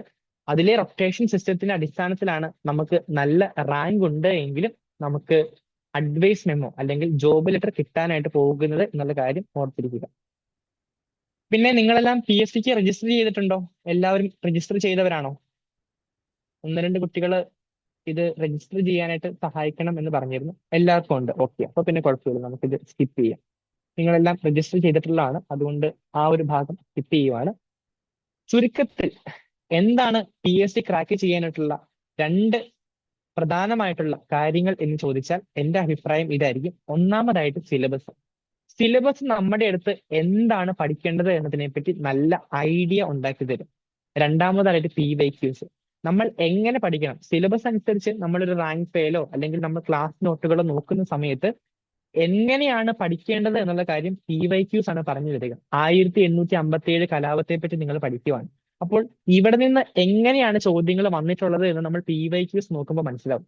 ആ രീതിയിൽ പഠിച്ചു കഴിഞ്ഞാൽ ഭാവിയിലേക്കുള്ള എക്സാമുകൾ ഏകദേശം ഇതേ പാറ്റേണിൽ തന്നെയാകും. അല്ലെങ്കിൽ ഇതിൽ നിന്ന് ചെറിയ ട്വിസ്റ്റ് വന്നാൽ പോലും നമുക്കത് മനസ്സിലാക്കാനായിട്ട് പറ്റും PYQs അനലൈസ് ചെയ്യുന്നതിലൂടെ. അപ്പോൾ ഈ ഒരു രീതിയിലുള്ള ഗുണങ്ങളാണ് സിലബസും PYQs നമുക്ക് കേരള PSCയുടെ ഭാഗത്ത് നിന്ന് നമുക്ക് ഉപകാരപ്രദമായിട്ട് മാറാനായിട്ട് പോകുന്നത്. അപ്പൊ സിലബസും PYQs ആണ് നമ്മുടെ കീ ഡോക്യുമെന്റ്സ് എന്നുള്ള കാര്യം ഓർത്ത് വെച്ചോണം. ഇനി പഠിക്കാനായിട്ട് എന്തൊക്കെ സോഴ്സസ് ആണുള്ളത്? ഒരുപാട് ആളുകൾ പറയുന്നതാണ് SCERT ഇല്ലാതെ ഒന്നും കേരള PSC ക്രാക്ക് ചെയ്യാനായിട്ട് പറ്റത്തില്ല. ചിലർ NCERT ഇല്ലാണ്ട്, NCERTയിൽ നിന്നാണ് ഇപ്പോൾ ചോദ്യങ്ങൾ വരുന്നത് എന്ന് കുറെ പേര് പറയുന്നുണ്ട്. വേറെ ചില ആൾക്കാർ ഇതിന്റെ പുറമെ റാങ്ക് ഫയൽ പഠിക്കണം. പിന്നെ വേറെ ചില ആൾക്കാർ കിട്ടുന്ന ക്ലാസ് നോട്ടുകളെല്ലാം മേടിക്കും. സൈലത്തിന്റെ, ഇമ്പറ്റത്തിന്റെ, എംഫേവറിന്റെ എന്ന് വേണ്ട നമ്മുടെ മാർക്കറ്റിൽ ഏതൊക്കെ നോട്ടുകൾ അവൈലബിൾ ആണോ അതെല്ലാം എടുത്തു വെക്കും. ഇനി ഇത് കൂടാതെ തൊഴിൽ വീതി വായിക്കുന്നവരുണ്ട്. ഇൻസ്റ്റഗ്രാം റീലിലൂടെയും ഷോർട്സിലൂടെയൊക്കെ അവിടെ നിന്ന് കിട്ടുന്ന നോട്ടുകൾ കളക്ട് ചെയ്ത് വെക്കുന്നവരുണ്ട്. Is it too bulky to study that guys? എത്ര ബൾക്കി ആയിരിക്കും നിങ്ങളുടെ ഡോക്യുമെന്റ് എന്ന് ഓർത്ത് വയ്ക്കൂ. അപ്പോൾ ഞാൻ ഫോളോ ചെയ്തൊരു സ്ട്രാറ്റജി, ഞാൻ ഇന്നേ വരെ SCERT വായിച്ചിട്ടില്ല. SCERTയിൽ എന്താണ് ഉൾപ്പെടുന്നത് എന്ന് എനിക്ക് നന്നായിട്ട് അറിയാം. SCERTയിലെ ചോദ്യങ്ങൾ കോപ്പി പേസ്റ്റ് ചെയ്താണ് PSC ചോദിക്കുന്നത് എന്നും എനിക്കറിയാം. പക്ഷെ അതിനേക്കാളൊക്കെ ഡെപ്തില് നമ്മൾ റാങ്ക് ഫയൽ വായിച്ച് വിട്ടിട്ടുണ്ട്. അപ്പൊ പിന്നെ നമ്മൾ വീണ്ടും ഈ SCERTയിലെ ബേസിക് ആയിട്ടുള്ള നോട്ടുകൾ വായിച്ച് സമയം കളയേണ്ട ആവശ്യമില്ല. അപ്പോൾ നമ്മൾ ഫോളോ ചെയ്യാൻ പോകുന്ന സ്ട്രാറ്റജി എന്താണെന്ന് വെച്ചാൽ minimum notes and maximum revision എന്നുള്ളതാണ്. അപ്പോൾ മിനിമം നോട്ട്സ് എന്ന് പറയുമ്പോൾ നിങ്ങൾ വിചാരിക്കുമായിരിക്കും, അപ്പൊ അധികം നോട്ട്സ് ഒന്നും ഇല്ല. നിങ്ങൾ SCRT NCERT ഒന്നും നമ്മളെ പഠിപ്പിക്കുന്നില്ല അല്ലേ? അങ്ങനെയല്ല. നമ്മൾ SCRT നോട്ടിൽ നിന്നും റാങ്ക് ഫയലിൽ നിന്നും പറ്റുവാണെങ്കിൽ NCERT-യിൽ നിന്നും PYQs നോക്കിയും റിപ്പീറ്റഡ് തീമുകൾ മനസ്സിലാക്കിയും ഒക്കെ ഒരു കോംപ്രിഹെൻസീവ് ആയിട്ടുള്ള നോട്ടാണ് നിങ്ങളുടെ മുന്നിലേക്ക് നൽകുക. നമ്മുടെ ക്ലാസ് എടുത്തതിന് ശേഷം ഇത്രയും കോംപ്രിഹെൻസീവ് ആയിട്ടുള്ള മെറ്റീരിയൽ ആണ് നിങ്ങളുടെ മുന്നിലേക്ക് തരിക. അപ്പോൾ നിങ്ങൾക്ക് ഇനി വേറെ SCRT നോക്കേണ്ട കാര്യമില്ല, NCERT നോക്കി ഇറങ്ങേണ്ട കാര്യമില്ല, നിങ്ങൾക്ക് PYQs നോക്കേണ്ട കാര്യമില്ല. PYQs നോക്കണ്ടെന്ന് ഞാൻ പറയത്തില്ല, PYQs എത്ര നോക്കിയാൽ അത്രയും നല്ലതാണ്. അപ്പോൾ PYQs-ൽ നിന്നും കിട്ടുന്ന എല്ലാ റോബസ്റ്റ് ആയിട്ടുള്ള കാര്യങ്ങളും ചേർത്താവും നമ്മൾ കോംപ്രിഹെൻസീവ് ആയിട്ട് നോട്ട്സ് പ്രിപ്പയർ ചെയ്യുക. അപ്പോൾ നിങ്ങളുടെ നോട്ട്സ് ഭയങ്കര ഷോർട്ട് ആവും, ഭയങ്കര ക്രിസ്പ് ആവും, നിങ്ങൾക്ക് റിവൈസ് ചെയ്യാനായിട്ട് എളുപ്പമുണ്ടാവും. ആ ഒരു രീതിയിലാണ് നമ്മൾ മിനിമം നോട്ട്സ് എന്നുള്ള അപ്രോച്ചിലേക്ക് പോവുക. പിന്നെ മാക്സിമം റിവിഷൻ. അപ്പൊ നമ്മുടെ കൂട്ടുകാരൊക്കെ 5 മാസമായിട്ട് കഴിഞ്ഞ ദിവസങ്ങളിൽ ഒരു ആപ്പിൽ നിന്ന് ക്ലാസ് കേട്ടോണ്ടിരിക്കുന്ന കൂട്ടുകാരനാണ്. അവൻ 5 മാസമായിട്ട് ക്ലാസ് കേൾക്കുന്നുണ്ട്, 5 മാസമായിട്ട് നോട്ടും എഴുതുന്നുണ്ട്. ക്ലാസ്സിൽ ഓൾറെഡി PPT കൊടുക്കുന്നുണ്ട്, അതിന് പുറമെ ഇവൻ നോട്ടും എഴുതി പഠിക്കുന്നുണ്ട്. പക്ഷെ 5 മാസം കഴിഞ്ഞു, 6-മത്തെ മാസമാണിപ്പം. ഇതുവരെ അവന് ഒരു പ്രാവശ്യം പോലും അത് റിവൈസ് ചെയ്തിട്ടില്ല. എടാ, നിങ്ങൾ പഠിച്ചുകൊണ്ടിരിക്കുന്ന സാധനം റിവൈസ് ചെയ്തില്ലെങ്കിൽ അത് ശരിക്കും അട്ടർലി വേസ്റ്റ് ആണ്. അപ്പം പല ഇൻസ്റ്റിറ്റ്യൂട്ടുകളും ക്ലാസ്സുകൾ എടുത്ത് പൊക്കോണ്ടേയിരിക്കും, പക്ഷെ റിവൈസ് ചെയ്യത്തില്ല, മോക്ക് ടെസ്റ്റുകൾ കൊടുക്കത്തില്ല. അവിടെയാണ് നമ്മൾ ഡിഫറെന്റ് ആവുന്നത്. നമ്മൾ എല്ലാ ആഴ്ചയിലും കൃത്യമായിട്ട് റിവൈസ് ചെയ്യും. അതായത് ഈ ആഴ്ച നിങ്ങളിപ്പോൾ ഇംഗ്ലീഷിന്റെ ടോപ്പിക്സ് ആണ്, ഗ്രാമർ പാർട്ടാണ് പഠിച്ചതെങ്കിൽ ആ ഞായറാഴ്ച 6-മത്തെ ദിവസം കഴിഞ്ഞ് 7-മത്തെ ദിവസം നിങ്ങൾക്ക് കൃത്യമായിട്ട് അന്ന് എന്തൊക്കെയാണ് പഠിച്ചത് എന്നുള്ള കാര്യങ്ങൾ നിങ്ങളുടെ അടുത്ത് ചോദിച്ച് റിവിഷൻ നടത്തുന്നതായിരിക്കും. റിവിഷൻ നടത്താതെ നിങ്ങൾ ഈ സാധനം ഒന്നും ഓർക്കാനായിട്ട് പോകുന്നില്ല. ദ PSC എക്സാംസ് ഈ മാക്സിമം റിവൈസ് ചെയ്താൽ മാത്രമാണ് നമുക്ക് ഈ സാധനം എല്ലാം ഓർത്തിരിക്കുന്നത്. കാരണം അത്രയും കണ്ടന്റ് ഉണ്ട്. ഇത്രയും കണ്ടന്റുകളൊക്കെ നിങ്ങൾ ഓർത്തിരിക്കാനായിട്ട് ബുദ്ധി ഉണ്ടെങ്കിൽ നിങ്ങളെ എന്തിനെന്ന് വിളിക്കേണ്ടി വരും. അപ്പോൾ അതല്ല, നിങ്ങൾക്ക് എല്ലാവരെയും പോലെ സാധാരണ മനുഷ്യർ തന്നെയാണ് നിങ്ങൾ. അതുകൊണ്ട് തന്നെ മറവി ഉറപ്പായിട്ടും ഉണ്ടാകും. ഈ മറവിക്കുള്ള പരിഹാരമാണ് റിവിഷൻ എന്ന് പറയുന്നത്. അപ്പോൾ എല്ലാ ഞായറാഴ്ചയും നമുക്ക് കൃത്യമായിട്ട് റിവിഷൻ ഉണ്ടാവും. അപ്പോൾ നമ്മുടെ ബ്രൂസ്ലി പണ്ട് പറഞ്ഞിട്ടുള്ള ഒരു കാര്യമുണ്ട്, എനിക്ക് 1000 വിദ്യ പഠിച്ചവനെ പേടിയില്ല, പക്ഷെ ഒരു വിദ്യ 1000 വട്ടം പ്രാക്ടീസ് ചെയ്തവനെ ഞാൻ പേടിക്കുന്നു. അപ്പോ അത്രയും പ്രാക്ടീസ് ചെയ്താലേ ഒരു കാര്യം തന്നെ നമ്മൾ പല പ്രാവശ്യം റിവൈസ് ചെയ്താൽ മാത്രമേ നമ്മുടെ തലയിൽ നിൽക്കുള്ളൂ. നമ്മുടെ 1.5 മണിക്കൂറിന്റെ പരീക്ഷയിൽ നമുക്ക് ഒരു സംശയം ഉണ്ടാവാതെ കറക്റ്റ് ആയിട്ട് ഉത്തരത്തിലേക്കൊക്കെ എത്താനായിട്ട് പറ്റണമെങ്കിൽ നമ്മൾ ഇത്രയും റിവൈസ് ചെയ്താലേ നടക്കുകയുള്ളൂ. അപ്പോൾ ആ ഒരു അപ്രോച്ചാണ് നമ്മൾ എടുക്കുക. Minimum notes and maximum revision. ഇനി നമ്മുടെ കോഴ്സിന്റെ ഡീറ്റെയിൽസിലേക്ക് വരുമ്പോൾ നമുക്ക് ഏകദേശം 8 തൊട്ട് 9 മാസം വരെയാണ് കോഴ്സ് ഉണ്ടാവുക. അപ്രോക്സിമേറ്റ്ലി 1 മണിക്കൂർ തൊട്ട് 1.5 മണിക്കൂർ വരെ എല്ലാ ദിവസവും നമ്മൾ ക്ലാസ് അപ്ലോഡ് ചെയ്യുന്നതായിരിക്കും. കൃത്യം 5 മണിക്കോ 6 മണിക്കോ അപ്ലോഡ് ചെയ്ത് കഴിഞ്ഞാൽ നിങ്ങൾക്ക് എപ്പോൾ വേണേലും ഈ സെഷൻ ഇരുന്ന് കേൾക്കാവുന്നതാണ്. അപ്പൊ നിങ്ങൾക്ക് വൈകുന്നേരം 6 മണിക്ക് വരുന്നവരാണെങ്കിൽ അപ്പോൾ വേണം കേൾക്കാം. ഇനി നിങ്ങൾ ഫ്രീ ആവുന്നത് 9 മണിക്കോ 10 മണിക്കോ ആണെങ്കിൽ ആ സമയത്ത് കേൾക്കാം. അപ്പോൾ നിങ്ങൾക്ക് ഫ്ലെക്സിബിൾ ആയിട്ടുള്ള ഒരു ടൈം ആണ്, ഫ്ലെക്സിബിൾ ആയിട്ടുള്ള ടൈമിൽ ഇത് കേൾക്കാനും പഠിക്കാനായിട്ട് സാധിക്കുന്നതാണ്. അന്ന് തന്നെ നമ്മൾ നോട്ട്സും ഗ്രൂപ്പിലേക്ക് ഇടുന്നതാണ്, അല്ലെങ്കിൽ നമ്മുടെ സൈറ്റിലേക്കോ നമ്മുടെ ആപ്പിലേക്കോ ഇടുന്നതാണ്. നിങ്ങൾക്ക് അവിടെ നിന്ന് തന്നെ വായിച്ച് പഠിക്കാവുന്നതാണ്. പിന്നെ ഞാൻ നേരത്തെ പറഞ്ഞ പോലെ തന്നെ എല്ലാ ഞായറാഴ്ചയും നമുക്ക് കൃത്യമായിട്ട് ഡൗട്ട് ക്ലിയറിംഗ് സെഷൻസും റിവിഷനും ഉണ്ടായിരിക്കുന്നതാണ്.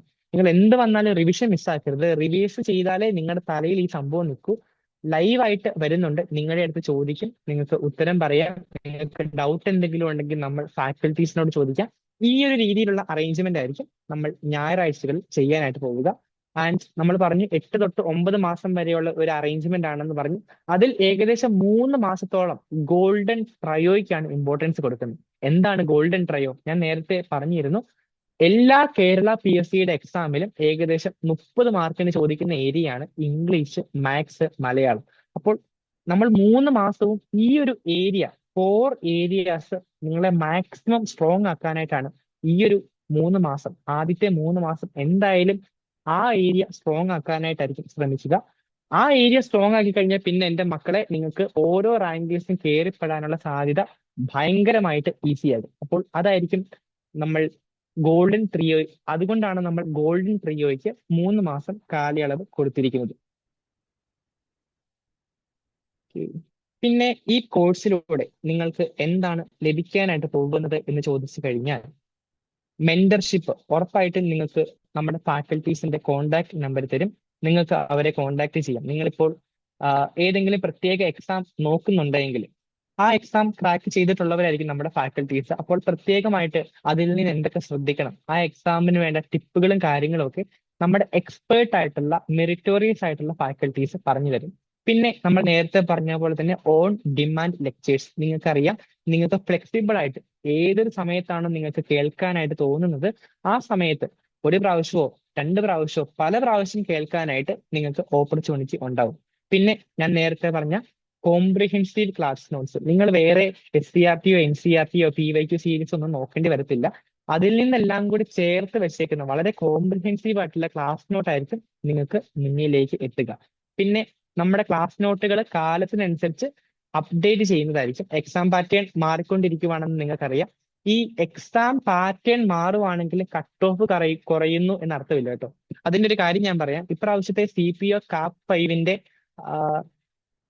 കട്ട് ഓഫ് മാർക്ക് ഏകദേശം 54ആയിരുന്നു. കഴിഞ്ഞ വർഷം ഇത് 42ആയിരുന്നു. കട്ട് ഓഫ് കയറിയത് 12 മാർക്കാണ്. കട്ട് ഓഫ് മാർക്ക് 12 മാർക്കാണ് കയറിയത്. അതുപോലെ തന്നെ ഫസ്റ്റ് റാങ്കിൽ ഉണ്ടായിരിക്കുന്ന വ്യത്യാസം കൊണ്ട് പറയാം. കഴിഞ്ഞ വർഷം CAP 5-ന്റെ ഫസ്റ്റ് റാങ്കിന്റെ മാർക്ക് 66ആയിരുന്നെങ്കിൽ ഇപ്രാവശ്യം അത് 80+ ആണ്. എനിക്ക് ഇപ്രാവശ്യം 79 മാർക്ക് ഉണ്ടായിരുന്നു കേട്ടോ. 79 മാർക്കുള്ള എനിക്ക് 8ാം റാങ്ക് ആണ് CAP 5 CPOയിൽ നേടാനായിട്ട് സാധിച്ചത്. അപ്പോൾ ഫസ്റ്റ് റാങ്ക് എന്തായാലും 80+ മാർക്ക് മേടിച്ചിട്ടുണ്ട് എന്നുള്ളതാണ് അതിലെ കാര്യം. അപ്പോൾ competition is becoming, the exam is getting to competent these days. അപ്പോൾ നമ്മൾ വളരെ കോമ്പീറ്റന്റ് ആയാൽ മാത്രമേ ഓരോ വർഷവും എക്സാമിന്റെ പാറ്റേൺ മാറി വരുന്നതിനോടൊപ്പം കോമ്പറ്റീഷനും മാറി വരികയാണ്. അതുകൊണ്ട് എത്രയും വേഗം നമ്മൾ PSC പരീക്ഷകൾക്ക് റെഡി ആയിട്ട് ഇതിനെ നേരിടാനായിട്ട് നമ്മൾ എക്യുപ്ഡ് ആയെങ്കിൽ മാത്രമേ ഇനിയും കട്ട് ഓഫ് കൂടുന്നതിന് മുമ്പ്, ഫസ്റ്റ് റാങ്കിന്റെ മാർക്ക് കൂടുന്നതിന് മുമ്പ് നമുക്ക് നല്ല മാർക്കോടെ അഡ്വൈസ് കിട്ടാനായിട്ടും ജോലിയിൽ പ്രവേശിക്കാനായിട്ടും സാധിക്കത്തുള്ളൂ. അപ്പം ആ രീതിയിലുള്ള പഠനം നമ്മൾ അറേഞ്ച് ചെയ്യുന്നുണ്ട്. അതുകൊണ്ടാണ് അപ്ഡേറ്റഡ് നോട്ട്സ് ആണ് നിങ്ങൾക്ക് ലഭിക്കുക എന്ന് പറഞ്ഞത്. പിന്നെ ലൈവ് ഡൗട്ട് ക്ലിയറിംഗ് സെഷൻസ് എല്ലാ ഞായറാഴ്ചയും ഉണ്ടെന്ന് പറഞ്ഞു. ആൻഡ് മോസ്റ്റ് ഇമ്പോർട്ടൻ്റ്ലി നമ്മുടെ ലൈവ് റിവിഷൻ ക്ലാസ്സുകളും ഈ ഞായറാഴ്ച തന്നെ അറേഞ്ച് ചെയ്യുന്നുണ്ട്. റിവിഷൻ ക്ലാസ്സുകൾ ഈസ് മസ്റ്റ്. അത് വേറെ ഏതെങ്കിലും ഇൻസ്റ്റിറ്റ്യൂട്ടുകൾ കൊടുക്കുന്നുണ്ടോ എന്ന് എനിക്ക് അറിയത്തില്ല. ഉണ്ടെങ്കിൽ നല്ലതായിരുന്നു. പക്ഷെ എന്റെ അറിവിൽ അങ്ങനെ ഒരു ഇൻസ്റ്റിറ്റ്യൂഷൻ പോലും ഇല്ല. റിവിഷൻ ഇല്ലാണ്ട് നിങ്ങൾ ഒരറ്റത്ത് നിന്ന് മറ്റേ അറ്റത്തേക്ക് പഠിച്ചു പോവുകയാണെങ്കിൽ ഇറ്റ് ഈസ് അട്ടേർലി വേസ്റ്റ്. ക്ലാസ് എല്ലാം അടിപൊളിയായിരിക്കും, നിങ്ങൾക്ക് എല്ലാം വ്യക്തമായിട്ടുണ്ടാവും. പക്ഷെ നിങ്ങൾ റിവൈസ് ചെയ്യാത്തത് കൊണ്ട് മാത്രം നിങ്ങൾക്ക് പരീക്ഷയുടെ സമയത്ത് ഡൗട്ട് അടിക്കുകയും നിങ്ങൾ നെഗറ്റീവ് വാരി കൂട്ടാനായിട്ടും സാധ്യതയുണ്ട്. അതുകൊണ്ടാണ് നമ്മൾ റിവിഷൻ ക്ലാസ്സസ് വെക്കുന്നത്. പറ്റുവാണെങ്കിൽ നമ്മളൊരു മന്ത്ലി റിവിഷൻ വിത്ത് ഒരു എക്സാം നടത്താനായിട്ട് ശ്രമിക്കുന്നതാണ്. അതിന്റെ കാര്യങ്ങളൊക്കെ ചർച്ച ചെയ്തുകൊണ്ടിരിക്കുകയാണ്. അതും കൂടി വന്നു കഴിഞ്ഞാൽ ഐ ആം പ്രിറ്റി ഷുവർ 8 മാസം 9 മാസം പഠിച്ചു കഴിയുമ്പോഴേക്ക് നിങ്ങൾക്ക് ധൈര്യമായിട്ട് ഡിഗ്രി പ്രിലിംസ് എന്തായാലും നിങ്ങൾക്ക് പ്രാക്ടീസ് ചെയ്യാനായിട്ട് പറ്റും. അതിനുശേഷം വരുന്ന മെയിൻസും അതേ തുടർന്ന് വരുന്ന CPO അതുപോലെ തന്നെ LDC അങ്ങനെ ബേവ്കോ തുടങ്ങിയ എക്സാമുകൾ ക്രാക്ക് ചെയ്യാനായിട്ട് നിങ്ങൾ എക്വിപ്ഡ് ആകും എന്നുള്ള കാര്യത്തിൽ യാതൊരു സംശയവും എനിക്കില്ല. And let's go. ഈ ഫീസ് സ്ട്രക്ചറിന്റെ കാര്യം നിങ്ങൾക്ക് മനസ്സിലായിട്ടുണ്ടായിരിക്കും. ഏകദേശം 399 രൂപ പെർ മന്ത് ആണ് നമ്മൾ ചാർജ് ചെയ്യുന്നത്. ആൻഡ് ഐ നോ ഇതൊരു വലിയ തുകയല്ല, വളരെ ചെറിയൊരു തുകയാണ്. ഇതും അഡ്മിഷൻ ഫീ ആയിട്ട് നമ്മളൊരു 500 രൂപയും വെക്കുന്നുണ്ട്. ഈ 500 രൂപ നമ്മൾ ശരിക്കും പ്രിഫർ ചെയ്യുന്നത് ഇതിനു വേണ്ടിയിട്ട് ഹാർഡ് വർക്ക് ചെയ്യാനായിട്ട്, കൺസിസ്റ്റന്റ് ആയിട്ട് നമ്മുടെ കൂടെ നിൽക്കാനായിട്ട് താല്പര്യമുള്ളവരെയാണ്. അപ്പോൾ ഈ രീതിയിൽ ഒരു നമ്മുടെ കൂടെ നിന്ന് വർക്ക് ചെയ്ത് ജോലിയിൽ പ്രവേശിക്കാനായിട്ട് അതിയായ ദാഹമുള്ള ആളുകളെയാണ് നമുക്ക് വേണ്ടത്. അതുകൊണ്ട് അങ്ങനെയുള്ള ആളുകളെ നിരുത്സാഹപ്പെടുത്താനായിട്ട് കൂടിയാണ് ഈ അഡ്മിഷൻ ഫീ വെക്കുന്നത്. പിന്നെ പെർ മന്ത് നിങ്ങൾ 399 രൂപ അല്ലെങ്കിൽ 400 രൂപയാണ് പേ ചെയ്യേണ്ടതായിട്ട് വരിക. ഇനി ഇങ്ങനെയല്ല എങ്കിൽ നിങ്ങൾക്ക് വൺ ടൈം ആയിട്ട് 2000 റുപ്പീസ് അല്ലെങ്കിൽ 199 റുപ്പീസ് പേ ചെയ്യുകയാണെങ്കിൽ നിങ്ങൾക്ക് കോംപ്രിഹെൻസീവ് ആയിട്ട് ഈ 8 അല്ലെങ്കിൽ 9 മാസത്തെ കോഴ്സ് നിങ്ങൾക്ക് ആക്സസ് ചെയ്യാനായിട്ട് പറ്റുന്നതാണ്. ഇനി UPSC ബാക്ക്ഗ്രൗണ്ട് ഉള്ള അല്ലെങ്കിൽ ജിയോയിഡിൽ UPSC ചെയ്യുന്ന കുട്ടികളാണെങ്കിൽ നമ്മൾ കുറച്ചുകൂടി ഫ്ലെക്സിബിൾ ആക്കിയിട്ടുണ്ട്. അവർക്ക് ഓൾറെഡി ഒരുപാട് പഠിക്കാനായിട്ടുണ്ട്. അതിനിടയിലേക്ക് ഇതും കൂടി ബുദ്ധിമുട്ടാകും അല്ലെങ്കിൽ ഇതിനും കൂടി ഫീസ് കണ്ടെത്താനായിട്ട് ബുദ്ധിമുട്ടാകുമോ എന്നുള്ള രീതിയിൽ ചിന്തിക്കുന്നവരോട് അവർക്ക് 1500 രൂപയ്ക്ക് നമ്മൾ നമ്മുടെ ക്ലാസ്സുകൾ അവൈലബിൾ ആക്കി കൊടുക്കുന്നതാണ്. അപ്പൊ നിങ്ങൾ വിചാരിക്കുന്നത് എന്തുകൊണ്ടാണ് ഇത്രയും അഫോർഡബിൾ ആണ് എന്ന് വിചാരിക്കുന്നുണ്ടെങ്കിൽ നമുക്ക് ജിയോയുടെ UPSCയിലും SSCയിലുമായിട്ട് ഏകദേശം 2000+ സ്റ്റുഡൻസ് ഉണ്ട്. അതുപോലെ even before orientation session we have 50 plus students in PSC. So when the number of students increase, we can make quality education at an affordable rate to our aspirants. അപ്പോൾ അതുകൊണ്ടാണ് നമ്മുടെ fees ഇത്രയും കുറഞ്ഞു നിൽക്കുന്നത്. നമുക്ക് ഒരുപാട് ആളുകളിലേക്ക് ഇത് എക്സ്പാൻഡ് ചെയ്യാനായിട്ട് പറ്റിയിട്ടുണ്ട്. അതുകൊണ്ട് തന്നെയാണ് ഫീസ് സ്ട്രക്ചർ ഇത്രയും കുറഞ്ഞു നിൽക്കുന്നത്. അല്ലാണ്ട് അതുപോലെ തന്നെ നമുക്ക് മെറിറ്റോറിയസ് ആയിട്ടുള്ള ഫാക്കൽറ്റീസിനെയൊക്കെ വെക്കേണ്ടത് കൊണ്ട് ഇതിൽ കൂടുതൽ നമുക്ക് അഫോർഡബിൾ ആക്കാനായിട്ട് ബുദ്ധിമുട്ടുണ്ട്. അപ്പോൾ ഇതൊക്കെയാണ് നമ്മുടെ PSC ഓറിയന്റേഷൻ സെഷനിലൂടെ നമ്മൾ ഉദ്ദേശിച്ചത്. നിങ്ങൾക്ക് എന്തെങ്കിലും ഡൗട്ട് ചോദിക്കാനായിട്ടുണ്ടോ? ജനറൽ PSCയുമായിട്ട് ബന്ധപ്പെട്ടോ അല്ലെങ്കിൽ നമ്മുടെ ബാച്ചുമായിട്ട് ബന്ധപ്പെട്ടോ ഒക്കെ ഡൗട്ട് ചോദിക്കാനായിട്ടുണ്ടെങ്കിൽ ഈ സമയത്ത് ചോദിക്കാവുന്നതാണ്.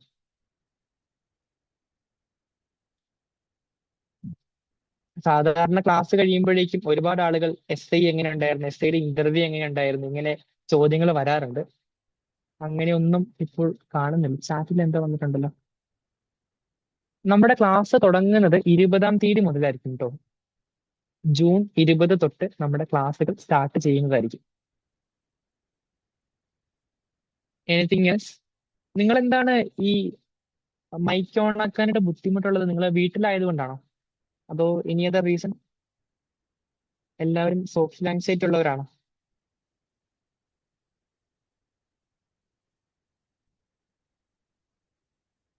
വേറെ എന്തെങ്കിലും കാര്യം?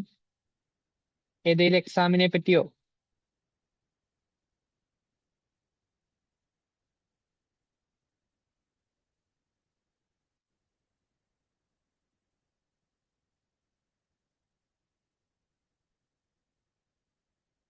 എന്നാ പിന്നെ നമുക്ക് പതിയെ വൈൻഡപ്പ് ചെയ്താലോ.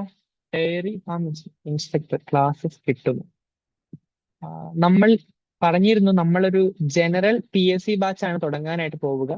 ഈ ഒരു എക്സാമില് ജനറൽ PSC ബാച്ചിലൂടെ നിങ്ങൾ പഠിക്കുന്ന സമയത്ത് നിങ്ങൾക്ക് ഓൾമോസ്റ്റ് എല്ലാ കോമ്പറ്റീറ്റീവ് എക്സാമിന്റെയും ഓവർലാപ്പ് ചെയ്യുന്ന സബ്ജക്റ്റുകൾ കൃത്യമായിട്ട് കയ്യിലൊതുങ്ങും. അതിന്റെ ഈ ഡയറി ഫാം ഇൻസ്പെക്ടർ ഉടനെ വരാൻ പോകുന്ന എക്സാം അല്ലേ?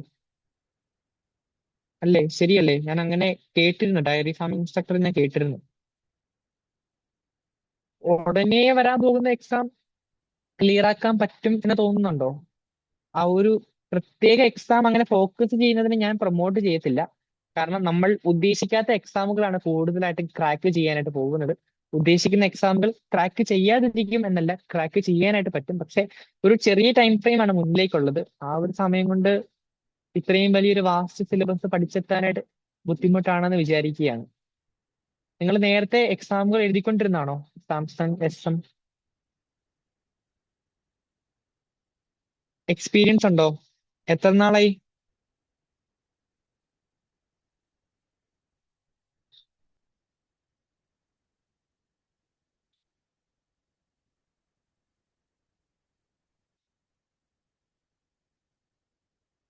ഒരു 2 years ആയി. അപ്പോ കുഴപ്പമില്ല. നമുക്ക് എന്തായാലും എനിക്ക് പേഴ്സണലി ഒന്ന് മെസ്സേജ് അയച്ചേക്കോ, ഞാനത് ഡീറ്റെയിൽ ആയിട്ട് പറഞ്ഞുതരാം.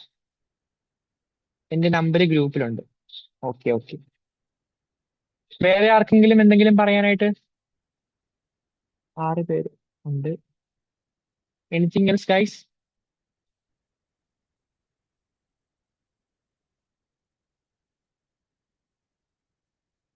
ഈ എക്സാമുമായിട്ട് ബന്ധപ്പെട്ടോ അല്ലെങ്കിൽ നമ്മുടെ കോഴ്സുമായിട്ട് ബന്ധപ്പെട്ടോ എനിത്തിങ് എൽസ്? നിങ്ങൾ കുറച്ചുകൂടി ആക്റ്റീവായിട്ട് ഇരിക്കണമെന്ന് ഞാൻ അഭ്യർത്ഥിക്കുകയാണ്. നമ്മൾ ഇനി റിവിഷൻ ക്ലാസ്സുകളിലേക്കൊക്കെ വരുമ്പോഴേക്കും നിങ്ങളെ കൊണ്ട് എന്തായാലും അൺമ്യൂട്ട് ചെയ്യിച്ച് പറഞ്ഞാലേ റെഡി ആവത്തുള്ളൂ. അങ്ങനെ പറഞ്ഞു നമ്മൾ റിപ്പീറ്റഡ് ആയിട്ട് പറഞ്ഞും കേട്ടും ഒക്കെയാണ് ഈ സംഭവം നമുക്ക് തലയിൽ വരിക. അപ്പൊ ഞാൻ എന്ന് പറയുന്ന ആള് പ്രത്യേകിച്ച് ഒരു PSC ഇൻസ്റ്റിറ്റ്യൂഷനിൽ പോയി പഠിച്ച ആളല്ല. എനിക്ക് ഒരു കമ്പൈൻ സ്റ്റഡി ഗ്രൂപ്പ് ഉണ്ടായിരുന്നു. ആ കമ്പൈൻ സ്റ്റഡി ഗ്രൂപ്പിന്റെ അടുത്ത് നിരന്തരമായിട്ട് സംസാരിച്ചും അവർ പറയുന്നത് കേട്ടും ഒക്കെയാണ് പല PSC ലിസ്റ്റിലും ഉൾപ്പെടാനായിട്ട് സാധിച്ചത്. അതുകൊണ്ട് ഈ ഒരു അപ്രോച്ച് തന്നെ റിവിഷൻ ക്ലാസ്സിൽ കൊണ്ടുവരണം എന്നാണ് എന്റെ ആഗ്രഹം. അങ്ങനെ ഞാൻ പറഞ്ഞും നിങ്ങൾ പറയുന്നത് കേട്ടുമൊക്കെ പരസ്പരം എല്ലാവരെയും പഠിപ്പിക്കാം എന്നാണ് വിചാരിക്കുന്നത്. സോ കുറച്ചുകൂടി റെസ്പോണ്ട് ചെയ്യാനായിട്ട് ശ്രമിക്കൂ കേട്ടോ. അല്ലെങ്കിൽ നമുക്ക് അടുത്ത റിവിഷൻ ക്ലാസ്സിൽ റെഡിയാക്കാം. ഓക്കെ ഐശ്വര്യ, എന്ന് പറഞ്ഞ ക്ലിയർ ആണ്. ക്ലാസ് എടുക്കുമ്പോൾ എന്തെങ്കിലും ഡൗട്ട് ഉണ്ടെങ്കിൽ ചോദിക്കാം. Okay okay.